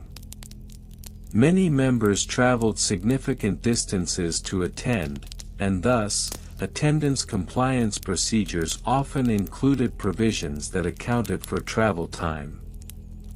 This recognition of logistical constraints led to the establishment of regional guild assemblies, allowing members from surrounding areas to convene periodically rather than requiring every member to attend every meeting. ###record-keeping methods. The methods of record-keeping employed by guilds throughout the medieval period were as diverse as the guilds themselves. Early records were often rudimentary, typically inscribed in ledger books or on parchment scrolls. The advent of more sophisticated writing implements, such as quills and ink, allowed for greater detail in record-keeping practices. By the late medieval period, many guilds utilized formalized minutes that captured not only attendance but also the substance of discussions, decisions made, and resolutions passed. The method of recording attendance often varied according to the size and wealth of the guild. Larger guilds, such as those in major urban centers, could afford dedicated clerks responsible for meticulous record-keeping. In these cases, attendance was logged in a systematic manner, often with notations next to names indicating the reason for absence, should one occur. Conversely, smaller guilds might rely on a rotating system of record-keeping, where different members took turns maintaining the attendance logs, leading to variations in style and detail. In many cases, guilds also adopted a practice of summarizing meeting outcomes in a ledger, which would be revised and ratified at subsequent gatherings. This practice not only ensured continuity in record-keeping but also allowed for a communal verification process that enhanced accountability among members. The cumulative records of attendance over time provided guilds with valuable insights into member participation trends, which proved essential for planning future activities and initiatives. Furthermore, the physical condition of record-keeping materials played a crucial role in the preservation of attendance records. The use of high-quality parchment, protected from moisture and pests, became increasingly essential as guilds recognized the importance of maintaining accurate records over extended periods. Some guilds even employed specific members tasked with the care of these records, emphasizing the growing bureaucratic nature of guild operations. In conclusion, the history of medieval guild meeting attendance tracking and compliance procedures is a multifaceted narrative, encompassing regional variations, evolving practices over time, bureaucratic regulations, logistical considerations, and diverse record-keeping methods. This detailed examination underscores the significance of these procedures in the broader context of medieval economic and social life. The interplay between attendance compliance and the operational efficacy of guilds shaped not only the functioning of these associations but also the economic landscape of the medieval world. The monotonous history of medieval guild meeting attendance tracking and compliance procedures, Part 9. In the intricate tapestry of medieval guilds, the practices surrounding meeting attendance tracking and compliance procedures did not manifest uniformly across the breadth of Europe. This section delves into the regional variations and comparisons that shaped guild activities, revealing how local customs, economic conditions, and societal structures influenced attendance protocols and compliance regulations. Regional variations and comparisons. The medieval landscape of guilds was marked by significant regional disparities, each influenced by local economic practices, cultural norms, and legal frameworks. For instance, in the bustling mercantile cities of the Italian city-states, such as Venice and Florence, guilds developed sophisticated attendance tracking systems characterized by meticulous record-keeping. The wealth accrued through trade necessitated a more structured approach to governance, leading to the use of detailed ledgers that not only recorded attendance but also categorized members by trade specialties, rank, and seniority. Conversely, in the agrarian societies of Northern Europe, particularly in regions like rural England and Scandinavia, guilds often operated on a more informal basis. The tracking of attendance was less rigorous. Often, it was sufficient for members to acknowledge their presence verbally during meetings. Here, the communal aspect of guild gatherings allowed for a more relaxed adherence to attendance protocols, reflecting the agrarian lifestyle where seasonal labor demands could impede regular participation. Additionally, the guilds of the Low Countries, with their burgeoning textile industries, showcased a hybrid model. The guilds here adopted a more bureaucratic approach than their northern counterparts while also retaining a degree of informality. Attendance records often included notes on members' contributions to the guild's collective projects, thereby intertwining attendance tracking with performance evaluations. This duality fostered a competitive spirit among members, as participation was not merely a matter of physical presence but also of active engagement and contribution. Evolution over different time periods.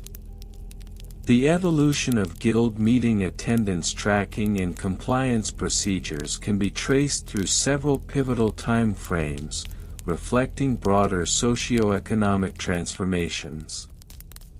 During the early medieval period, guilds were relatively nascent organizations, primarily focused on mutual aid and the regulation of trade practices. Attendance at meetings was often a matter of necessity rather than obligation, with informal gatherings serving to address immediate issues rather than adhering to a strict schedule. However, as the feudal system gave way to a burgeoning market economy in the late medieval era, guilds began to assert more formal structures. The rise of towns and cities as centers of commerce catalyzed the need for systematic attendance tracking. By the 14th century, with increased competition among guilds, the emphasis on compliance became paramount. Guilds began to develop comprehensive attendance policies, often mandating that members attend a certain percentage of meetings to maintain their standing within the organization. This shift was further influenced by the establishment of laws governing trade and commerce, which necessitated a more organized approach to guild activities. In the 15th century, the advent of the Renaissance brought with it an increased focus on documentation and record-keeping. This period saw the introduction of more sophisticated bureaucratic methods, including the use of quill pens and parchment, which facilitated the meticulous recording of attendance. Guilds began adopting standardized formats for their attendance logs, often incorporating columns for the date, member names, and notes on absences. These records served not only as a means of accountability but also as a historical archive of the guild's activities and member participation. Bureaucratic regulations and laws. The bureaucratic landscape of medieval guilds was heavily influenced by local laws and regulations that governed trade practices and guild operations. The codification of attendance tracking and compliance procedures can be traced back to various edicts and statutes enacted by local authorities. In many instances, city councils imposed regulations requiring guilds to maintain accurate records of their members' attendance at meetings. These laws were often aimed at ensuring transparency and accountability within the guild system, as well as protecting the economic interests of the broader community. For example, the Statute of the Guilds in London, enacted in the late 12th century, mandated that all guilds maintain comprehensive registers of their members, which included attendance records. Failure to comply with these regulations could result in fines or the disbandment of the guild altogether. Such laws underscored the importance of guild participation in the economic framework of the city and highlighted the need for compliance with attendance protocols. Moreover, the increasing complexity of guild regulations led to the establishment of positions specifically tasked with overseeing compliance. Guild clerks, often appointed for their literacy and organizational skills, played a crucial role in maintaining attendance records. Their duties included not only tracking attendance but also ensuring that absences were adequately justified, often requiring members to submit written explanations for non-attendance. This bureaucratic layer added yet another dimension to the management of guild meetings, transforming what were once informal gatherings into structured assemblies governed by a strict set of rules. Supply chain and logistics. The logistical aspects of guild meeting attendance cannot be overlooked, as they played a critical role in the overall functioning of these organizations. The very nature of medieval guilds, particularly those involved in trade and production, necessitated careful planning regarding the timing and location of meetings. The supply chain of information, materials, and member participation was crucial for effective attendance tracking. Consider the case of the Guild of Weavers in Ghent, which would often hold meetings in locations that were easily accessible to its members. The logistics of transportation, particularly in an era where travel was laborious and time-consuming, influenced attendance rates significantly. Members were more likely to attend meetings held near their workshops or homes, prompting guild leaders to schedule meetings at strategic intervals and locations to maximize participation. Moreover, the coordination of meeting agendas often required the input of various stakeholders within the guild, leading to the establishment of committees responsible for logistical planning. These committees would manage not only the scheduling of meetings but also the distribution of notices to members, which were often delivered by town criers or through written missives.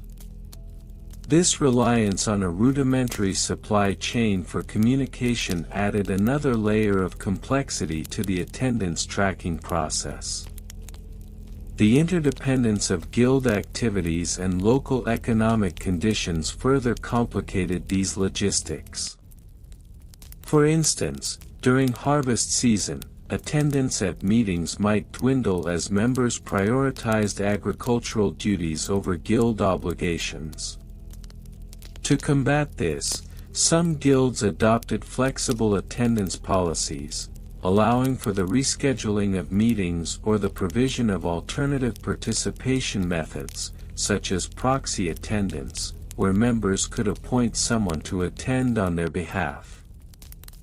Record-keeping methods. As the medieval period progressed, the methods employed for record-keeping within guilds evolved in tandem with advancements in literacy and documentation practices. The shift from oral traditions to written records marked a significant transformation in how attendance was tracked. Early record-keeping methods were often rudimentary, relying on simple tally marks etched into wood or stone, or inscribed on wax tablets. However, as literacy rates increased, particularly among the merchant class, more sophisticated methods emerged. By the late 14th century, the introduction of parchment and, later, paper revolutionized record-keeping practices.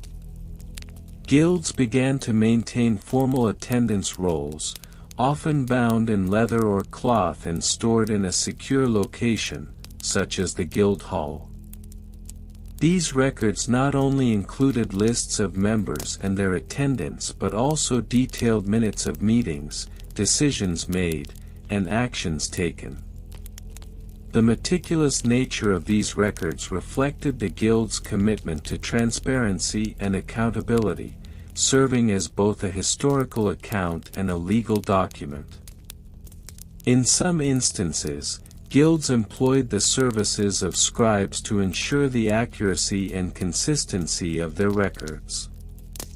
Scribes, often trained in the art of calligraphy, were responsible for maintaining the formal appearance of documentation, thus elevating the importance of these records in the eyes of guild members. The act of recording attendance became a ritualistic practice, with guild clerks often invoking the names of absent members, thereby reinforcing the social pressure to comply with attendance requirements. Furthermore, the advent of the printing press in the late 15th century began to influence guild record-keeping, although its impact was more pronounced in the subsequent Renaissance period. The ability to produce printed materials allowed for the wider dissemination of attendance guidelines and compliance procedures, facilitating greater awareness among guild members regarding their obligations. In conclusion, the history of medieval guild meeting attendance tracking and compliance procedures is a rich and complex narrative marked by regional variations, evolving practices, bureaucratic regulations, logistical challenges, and advancements in record-keeping methods. Each of these elements contributed to the intricate web of interactions that defined guild life in the medieval period.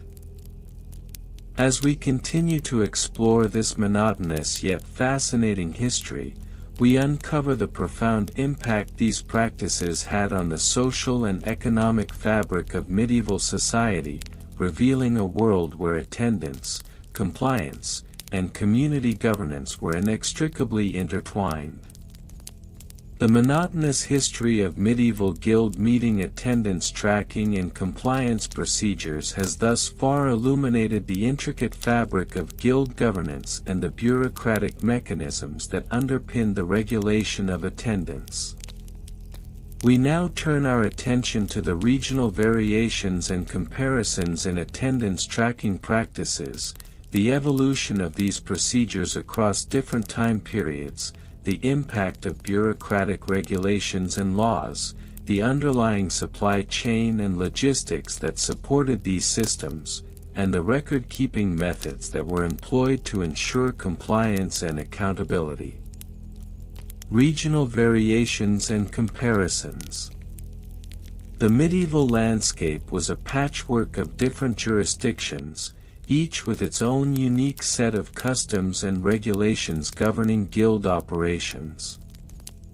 For instance, in the bustling trade hubs of Flanders, guilds were often characterized by a more centralized form of governance compared to their counterparts in the mountainous regions of the Alps, where guilds operated with greater autonomy due to geographical isolation.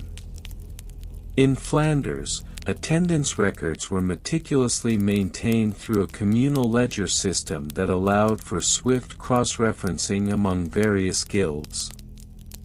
These records not only tracked attendance but also documented the specific contributions of members, such as the crafting of textiles or the forging of metalwork. Conversely, in the Alpine regions, attendance tracking was often more informal, relying heavily on verbal agreements and community trust. Guild meetings might take place in the local tavern, where attendance was noted by the guild master or a designated scribe on a scrap of parchment. This less formalized system reflected the close-knit nature of these communities, where personal relationships often superseded bureaucratic documentation. However, such informality could occasionally lead to disputes, particularly when members felt slighted by the perceived absence or non-compliance of others. Notably, the guilds of England exhibited their own peculiarities in attendance tracking. The English guilds, particularly in urban centres like London, adopted more sophisticated methods, including the use of formalized minutes that detailed not just attendance but also the decisions made during meetings. This practice fostered a culture of accountability, where guild members could be held responsible for their participation or lack thereof. The minutes would often be read aloud at subsequent meetings, reinforcing the importance of compliance and attendance. Evolution over different time periods. As we traverse the medieval timeline, it becomes evident that attendance tracking and compliance procedures evolved significantly from the early Middle Ages through to the late medieval period. In the formative years following the fall of the Roman Empire, guilds were primarily informal associations of craftsmen and tradesmen, and attendance tracking was minimal at best. The concept of regular meetings, as well as the need for systematic documentation, began to emerge in the 12th century, coinciding with the rise of urban centers and a burgeoning merchant class. By the 13th century, as cities grew and guilds became increasingly influential in local governance, the necessity for rigorous attendance tracking became paramount. The establishment of charters for guilds often included stipulations regarding meeting attendance, thereby embedding compliance requirements into the very foundation of guild operations. These charters typically outlined the consequences of non-attendance, which could range from fines to expulsion from the guild, thus amplifying the stakes associated with participation. The late medieval period saw the advent of more formal bureaucratic structures, including the introduction of clerks specifically tasked with the maintenance of attendance records. This shift marked a critical juncture in the history of guild governance, as it underscored the transition from a predominantly oral tradition to one that increasingly relied on written documentation.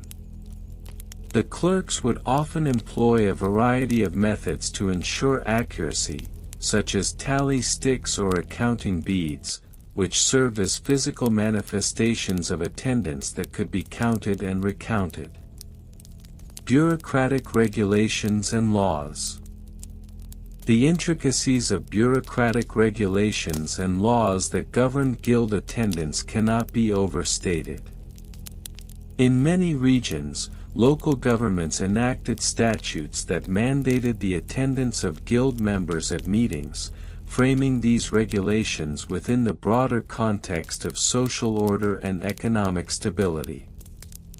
For instance, in certain areas of France, the king's decrees explicitly outlined the responsibilities of guilds, including the requirement to maintain accurate attendance records and to submit reports to the municipal authorities. These regulations often arose from a desire to curb corruption and ensure fairness within guild operations. In some cases, guilds were required to present their attendance records to local magistrates as part of a broader accountability framework. Failure to comply could lead to penalties ranging from fines to the revocation of guild privileges.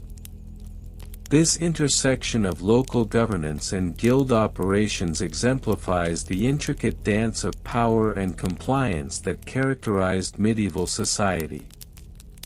Additionally, the evolution of guild law introduced a layer of complexity to attendance tracking practices. Many guilds adopted their own internal regulations, which were often codified in the form of guild statutes. These statutes typically delineated the expectations for attendance, including provisions for excused absences, which could encompass illness, travel, or even participation in other civic duties. The varying degrees of leniency or strictness in these statutes often reflected the unique cultural and economic contexts of each region, thereby creating a rich tapestry of compliance norms. Supply chain and logistics. To understand the full scope of attendance tracking and compliance procedures, one must also consider the supply chain and logistics that supported these systems. Attendance at guild meetings was not merely a matter of recording names, it often necessitated the coordination of various logistical elements. For instance, in larger guilds, particularly those involved in trade and craft production, meetings might require the transportation of materials and tools to a central location for demonstration or discussion. This logistical aspect was especially pronounced during times of guild festivals or large-scale events, where attendance was not only a matter of compliance but also a celebration of the guild's achievements. Organizing such events required meticulous planning, including securing venues, arranging for food and drink, and ensuring that all necessary materials were available for the demonstrations or discussions planned for the meeting. Furthermore, the communication of meeting schedules and agendas was critical to ensuring attendance. In many regions, guilds relied on a network of messengers to disseminate information about upcoming meetings. These messengers would traverse towns and villages, often delivering attendance notices alongside other important guild communications. The efficiency of this communication network could significantly impact attendance, as delays or miscommunications might lead to lower turnout and, consequently, a failure to reach quorum. Record-keeping methods. The methods of record-keeping used to track attendance and compliance varied widely across regions and time periods. In some guilds, particularly those with a more formalized structure, the recording of attendance was a systematic process. The use of dedicated attendance books, often bound in leather and inscribed with the guild's emblem, became commonplace. These books would contain columns for the names of members, the dates of meetings, and any pertinent notes regarding absences or participation. In contrast, some guilds opted for a more rudimentary approach, relying on simple lists or charts that could be updated manually after each meeting. These lists were often displayed prominently at the meeting venue, allowing members to easily verify their attendance and that of their peers. The act of signing one's name in ink was imbued with significance, often seen as a public declaration of commitment to the guild's objectives.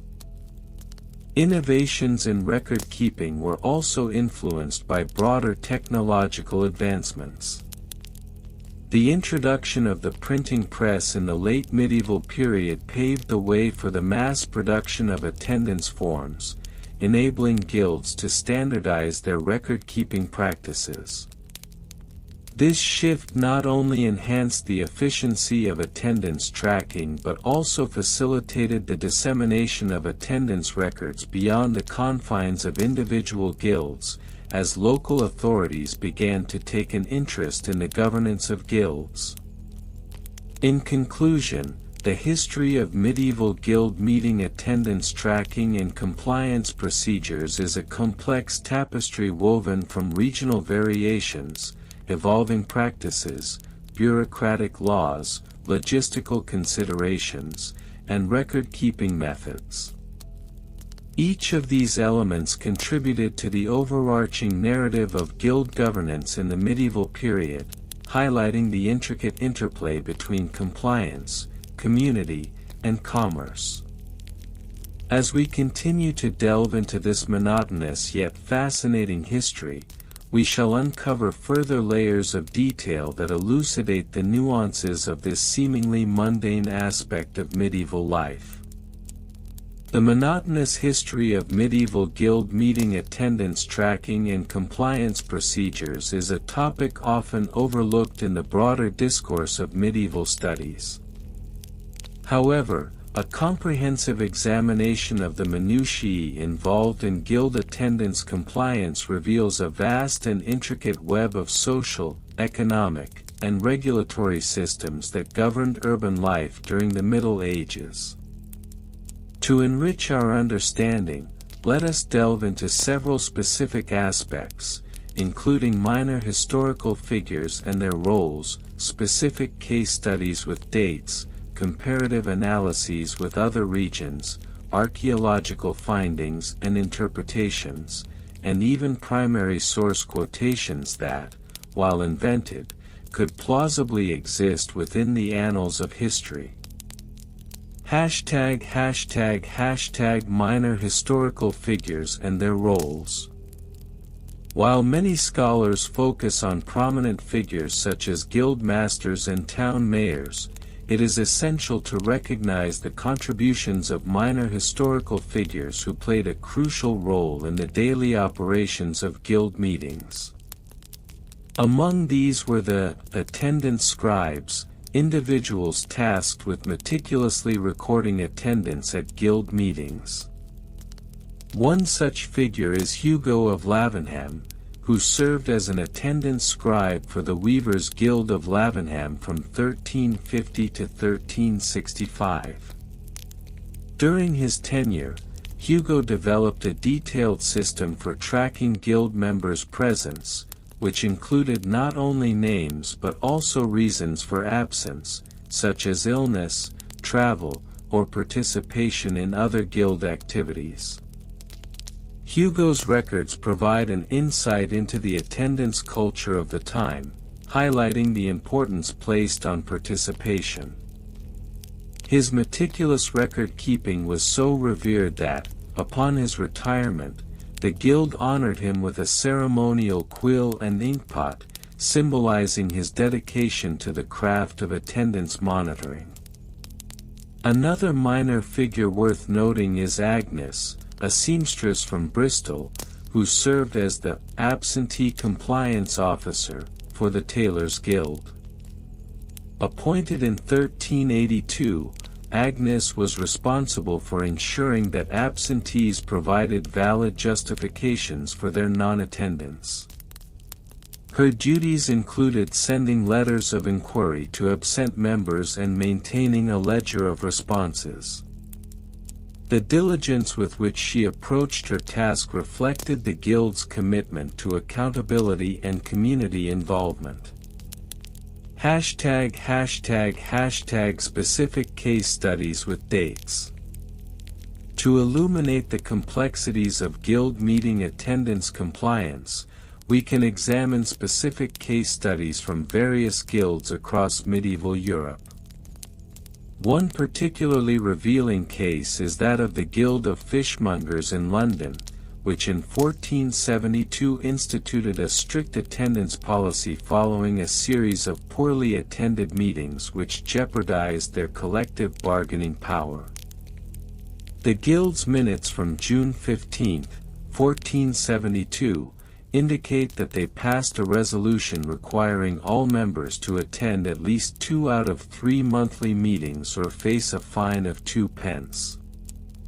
In a similar vein, the Bakers' Guild of Cologne faced challenges in 1305 when attendance dwindled due to a series of local famines. In their meeting on March 20, 1305, the Guild decided to offer incentives for attendance, such as the provision of free bread to members who participated.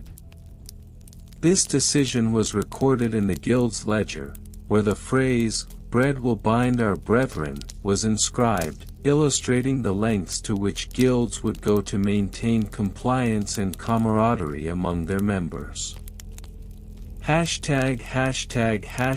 #Comparative analysis with other regions. Comparative analysis of guild meeting attendance procedures across different regions reveals fascinating variations in governance and compliance. In England, guilds tended to adopt a more formalized approach to attendance tracking, often utilizing written records that were preserved in guild halls.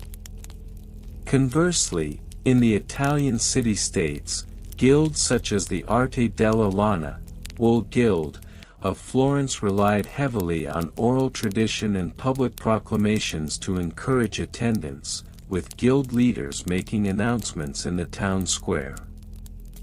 For example, in 1389, the Arte della Lana implemented a public attendance system where members were required to publicly announce their presence at meetings. This practice was documented in the Guild's chronicles, which state, "Let those who stand in the square declare their allegiance to the wool, lest they forsake their brethren." This starkly contrasts with the more bureaucratic methods employed in England, where written records were deemed essential for legal and financial accountability. Archaeological findings and interpretations. Archaeological evidence has shed light on the physical spaces used for guild meetings, providing context to the compliance procedures that governed attendance.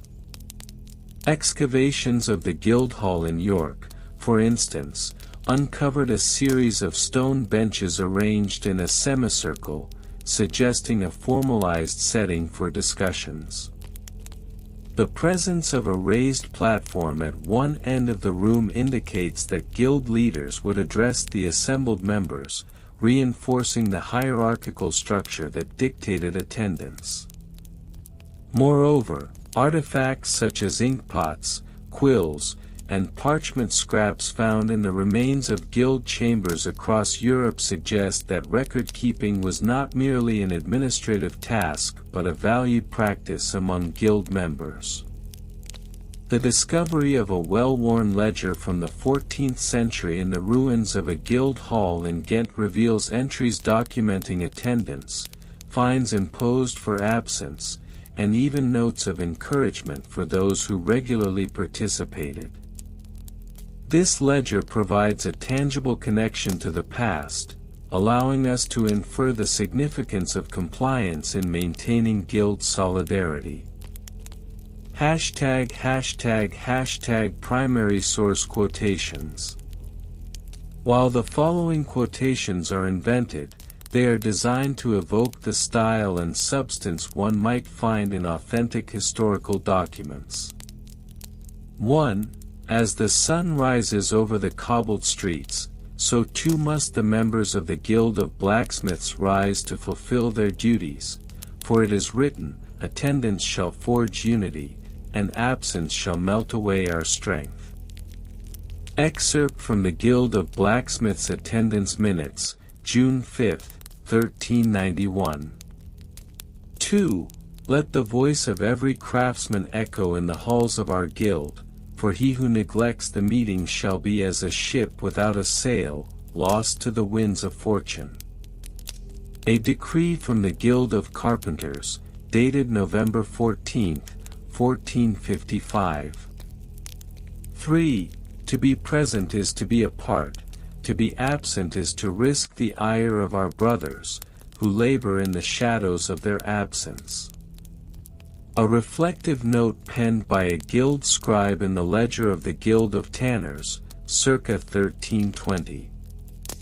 4. Attendance is the lifeblood of our guild. Let those who would abscond from duty remember that the strength of our craft lies in our unity. An admonition recorded in the guild records of the Weavers' Guild of Norwich, 1384. ###Conclusion. In conclusion, the monotonous history of medieval guild meeting attendance tracking and compliance procedures is a tapestry woven from the threads of minor historical figures, intricate case studies, regional comparisons, archaeological findings, and imagined yet plausible primary source quotations. Each element contributes to a broader understanding of how guilds maintained order and accountability in an era where social cohesion was paramount. As we have seen, the guild system was not merely an economic construct but a microcosm of medieval society, reflecting the values of community, participation, and mutual support. The detailed documentation of attendance and compliance procedures underscores the importance of individual commitment to collective endeavors, a principle that resonates through the ages, even in our modern organizational structures. This exhaustive exploration serves not only to illuminate the past but also to induce a profound sense of tranquility and contemplation, perfect for those seeking a peaceful slumber amidst the intricacies of medieval guild life. The monotonous history of medieval guild meeting attendance tracking and compliance procedures is a topic that, while seemingly mundane, presents a tapestry of social, economic, and legal structures that were integral to the functioning of medieval society. To delve deeper into this subject, we shall focus on minor historical figures and their roles within the context of guild meeting attendance, examine specific case studies with dates, conduct a comparative analysis with other regions, explore archaeological findings and interpretations, and present primary source quotations that, while invented, could plausibly exist within this historical framework. ###Minor historical figures and their roles. In the annals of guild history, numerous lesser-known figures played significant roles in the establishment and enforcement of attendance tracking and compliance procedures. While the names of prominent guild masters and mayors may dominate the historical narrative, the contributions of minor officials, scribes, and members cannot be overlooked. One such figure is Oswald of Carpentersville, a lesser-known scribe for the Carpenters' Guild of London during the late 14th century. Oswald was responsible for meticulously recording attendance at guild meetings, a duty that he undertook with a sense of drudgery that would later be reflected in his writings.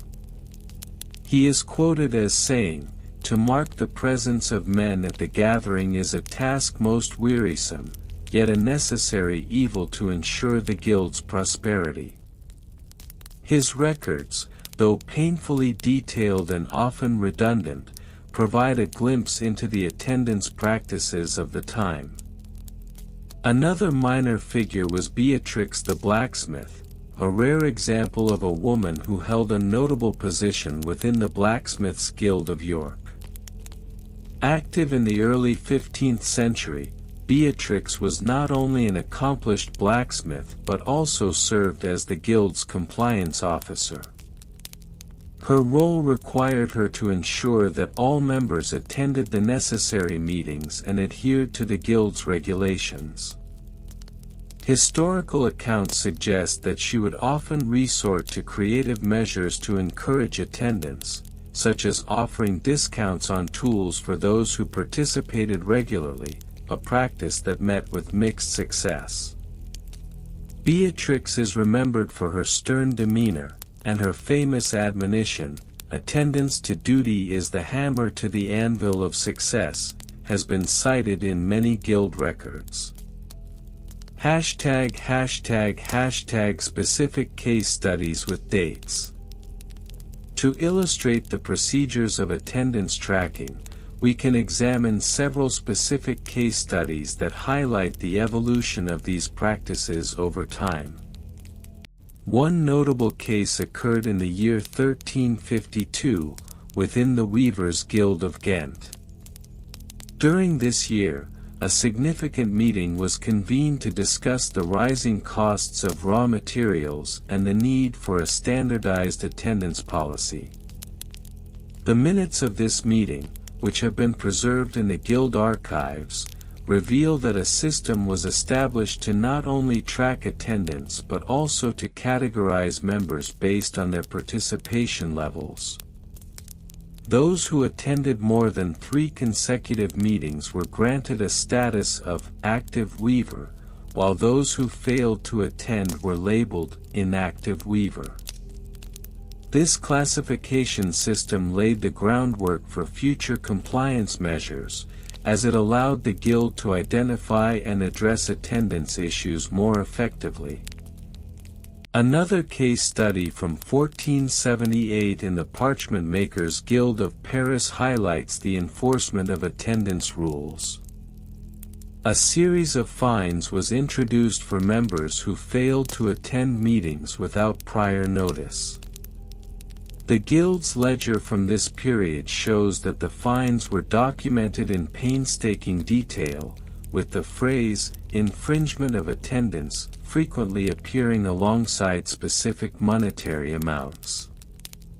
For example, one entry notes, "Master Pierre of the Parchment Makers fined 3 deniers for absence on the 12th of March, 1478, without justifiable cause."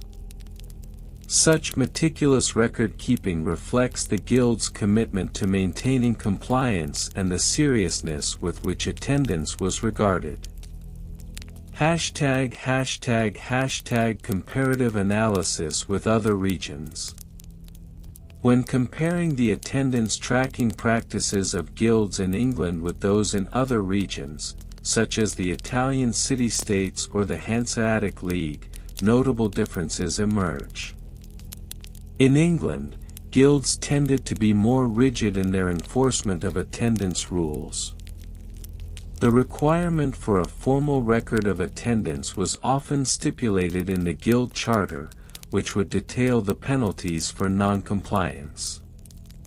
For instance, in the 1384 Charter of the Smiths Guild of London, it is stated, "Any member who shall not attend 3 successive gatherings shall be deemed unworthy of his craft, and shall forfeit his standing."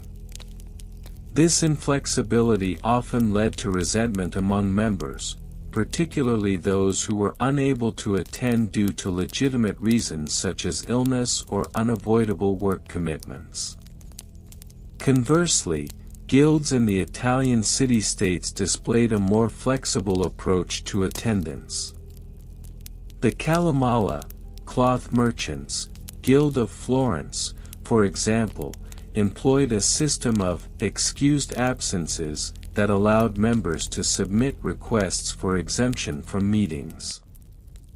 This practice was documented in their records as early as 1405, where it was noted, "The council shall consider the petitions of members unable to attend, provided that they submit their request in writing no less than 1 week prior to the assembly." This leniency fostered goodwill among members and encouraged participation without the threat of penalties. The Hanseatic League, a commercial alliance of northern European cities, adopted yet another model. Attendance at guild meetings was often linked to trade regulations rather than strict compliance. For instance, the Lübeck Council in 1440 decreed that only those merchants who present themselves at the guild assembly shall be entitled to partake in the trading privileges of the league. This conditional approach to attendance underscored the economic motivations behind guild participation, as attendance was directly tied to the ability to engage in lucrative trade. #Archaeological findings and interpretations. Archaeological excavations in various medieval towns have unearthed artifacts that shed light on the attendance tracking of guild meetings. In London, the discovery of a cache of wooden tally sticks dating back to the 14th century has provided new insights into how attendance was recorded. These tally sticks, often notched to indicate attendance, were found in the ruins of a guild hall, suggesting that they were used as a physical representation of member participation. One particularly intriguing finding was a set of tally sticks inscribed with the names of guild members alongside notches indicating their attendance. This archaeological evidence corroborates historical records that suggest guilds maintain strict attendance protocols.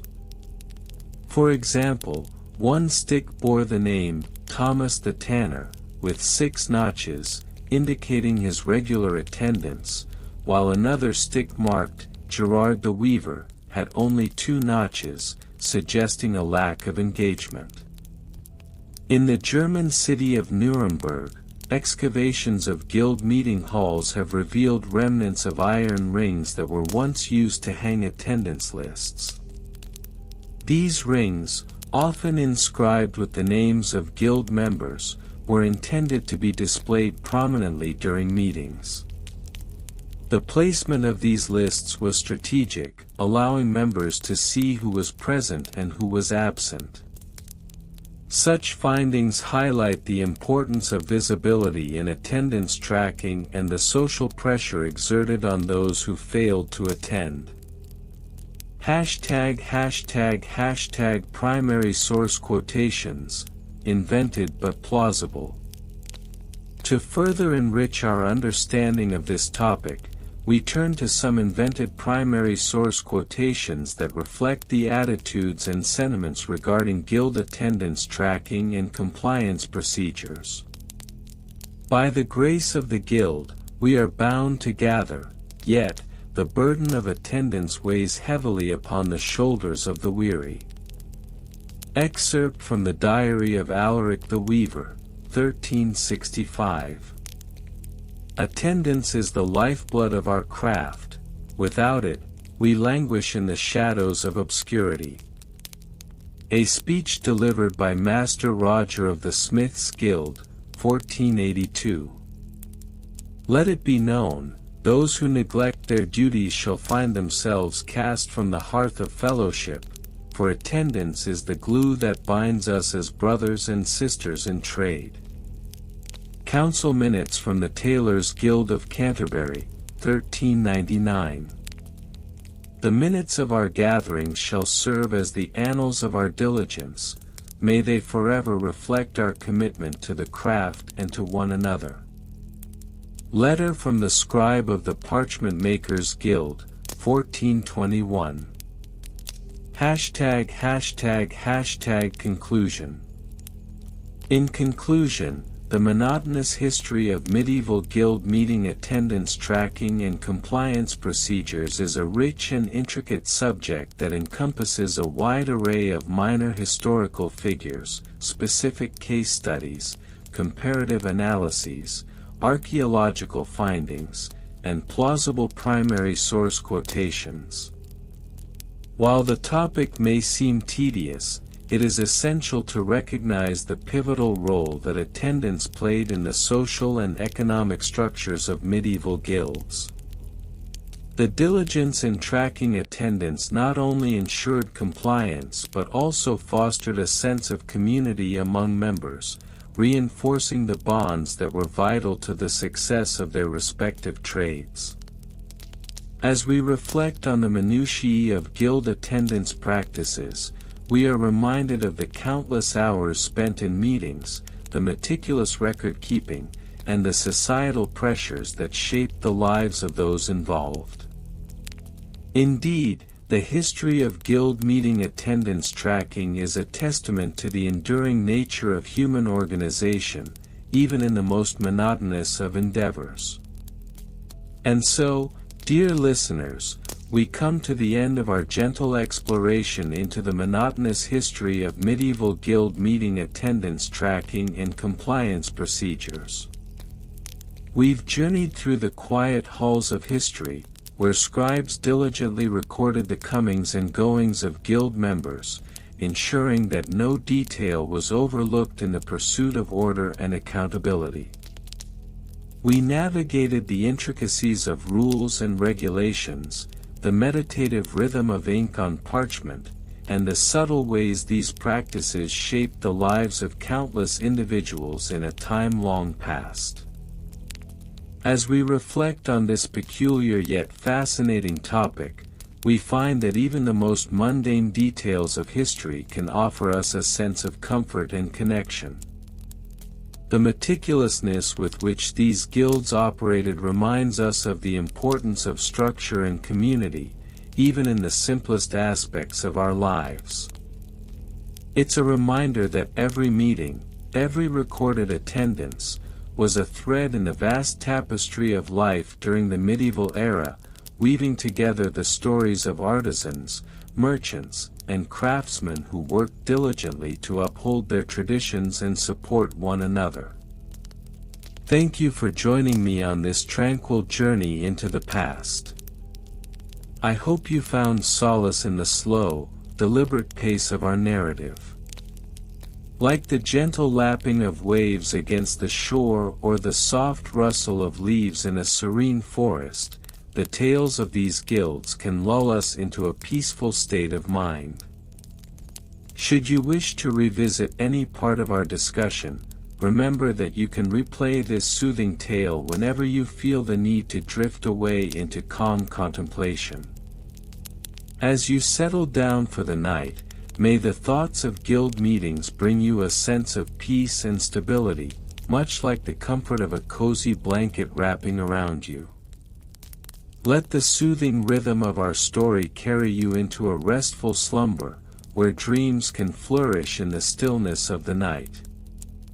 So, dear listeners, as you close your eyes, I wish you the sweetest of dreams, filled with the warmth of community and the tranquility of history. May you find rest in the embrace of the night, knowing that you are part of a long lineage of storytellers and listeners, all tracing our paths through time together.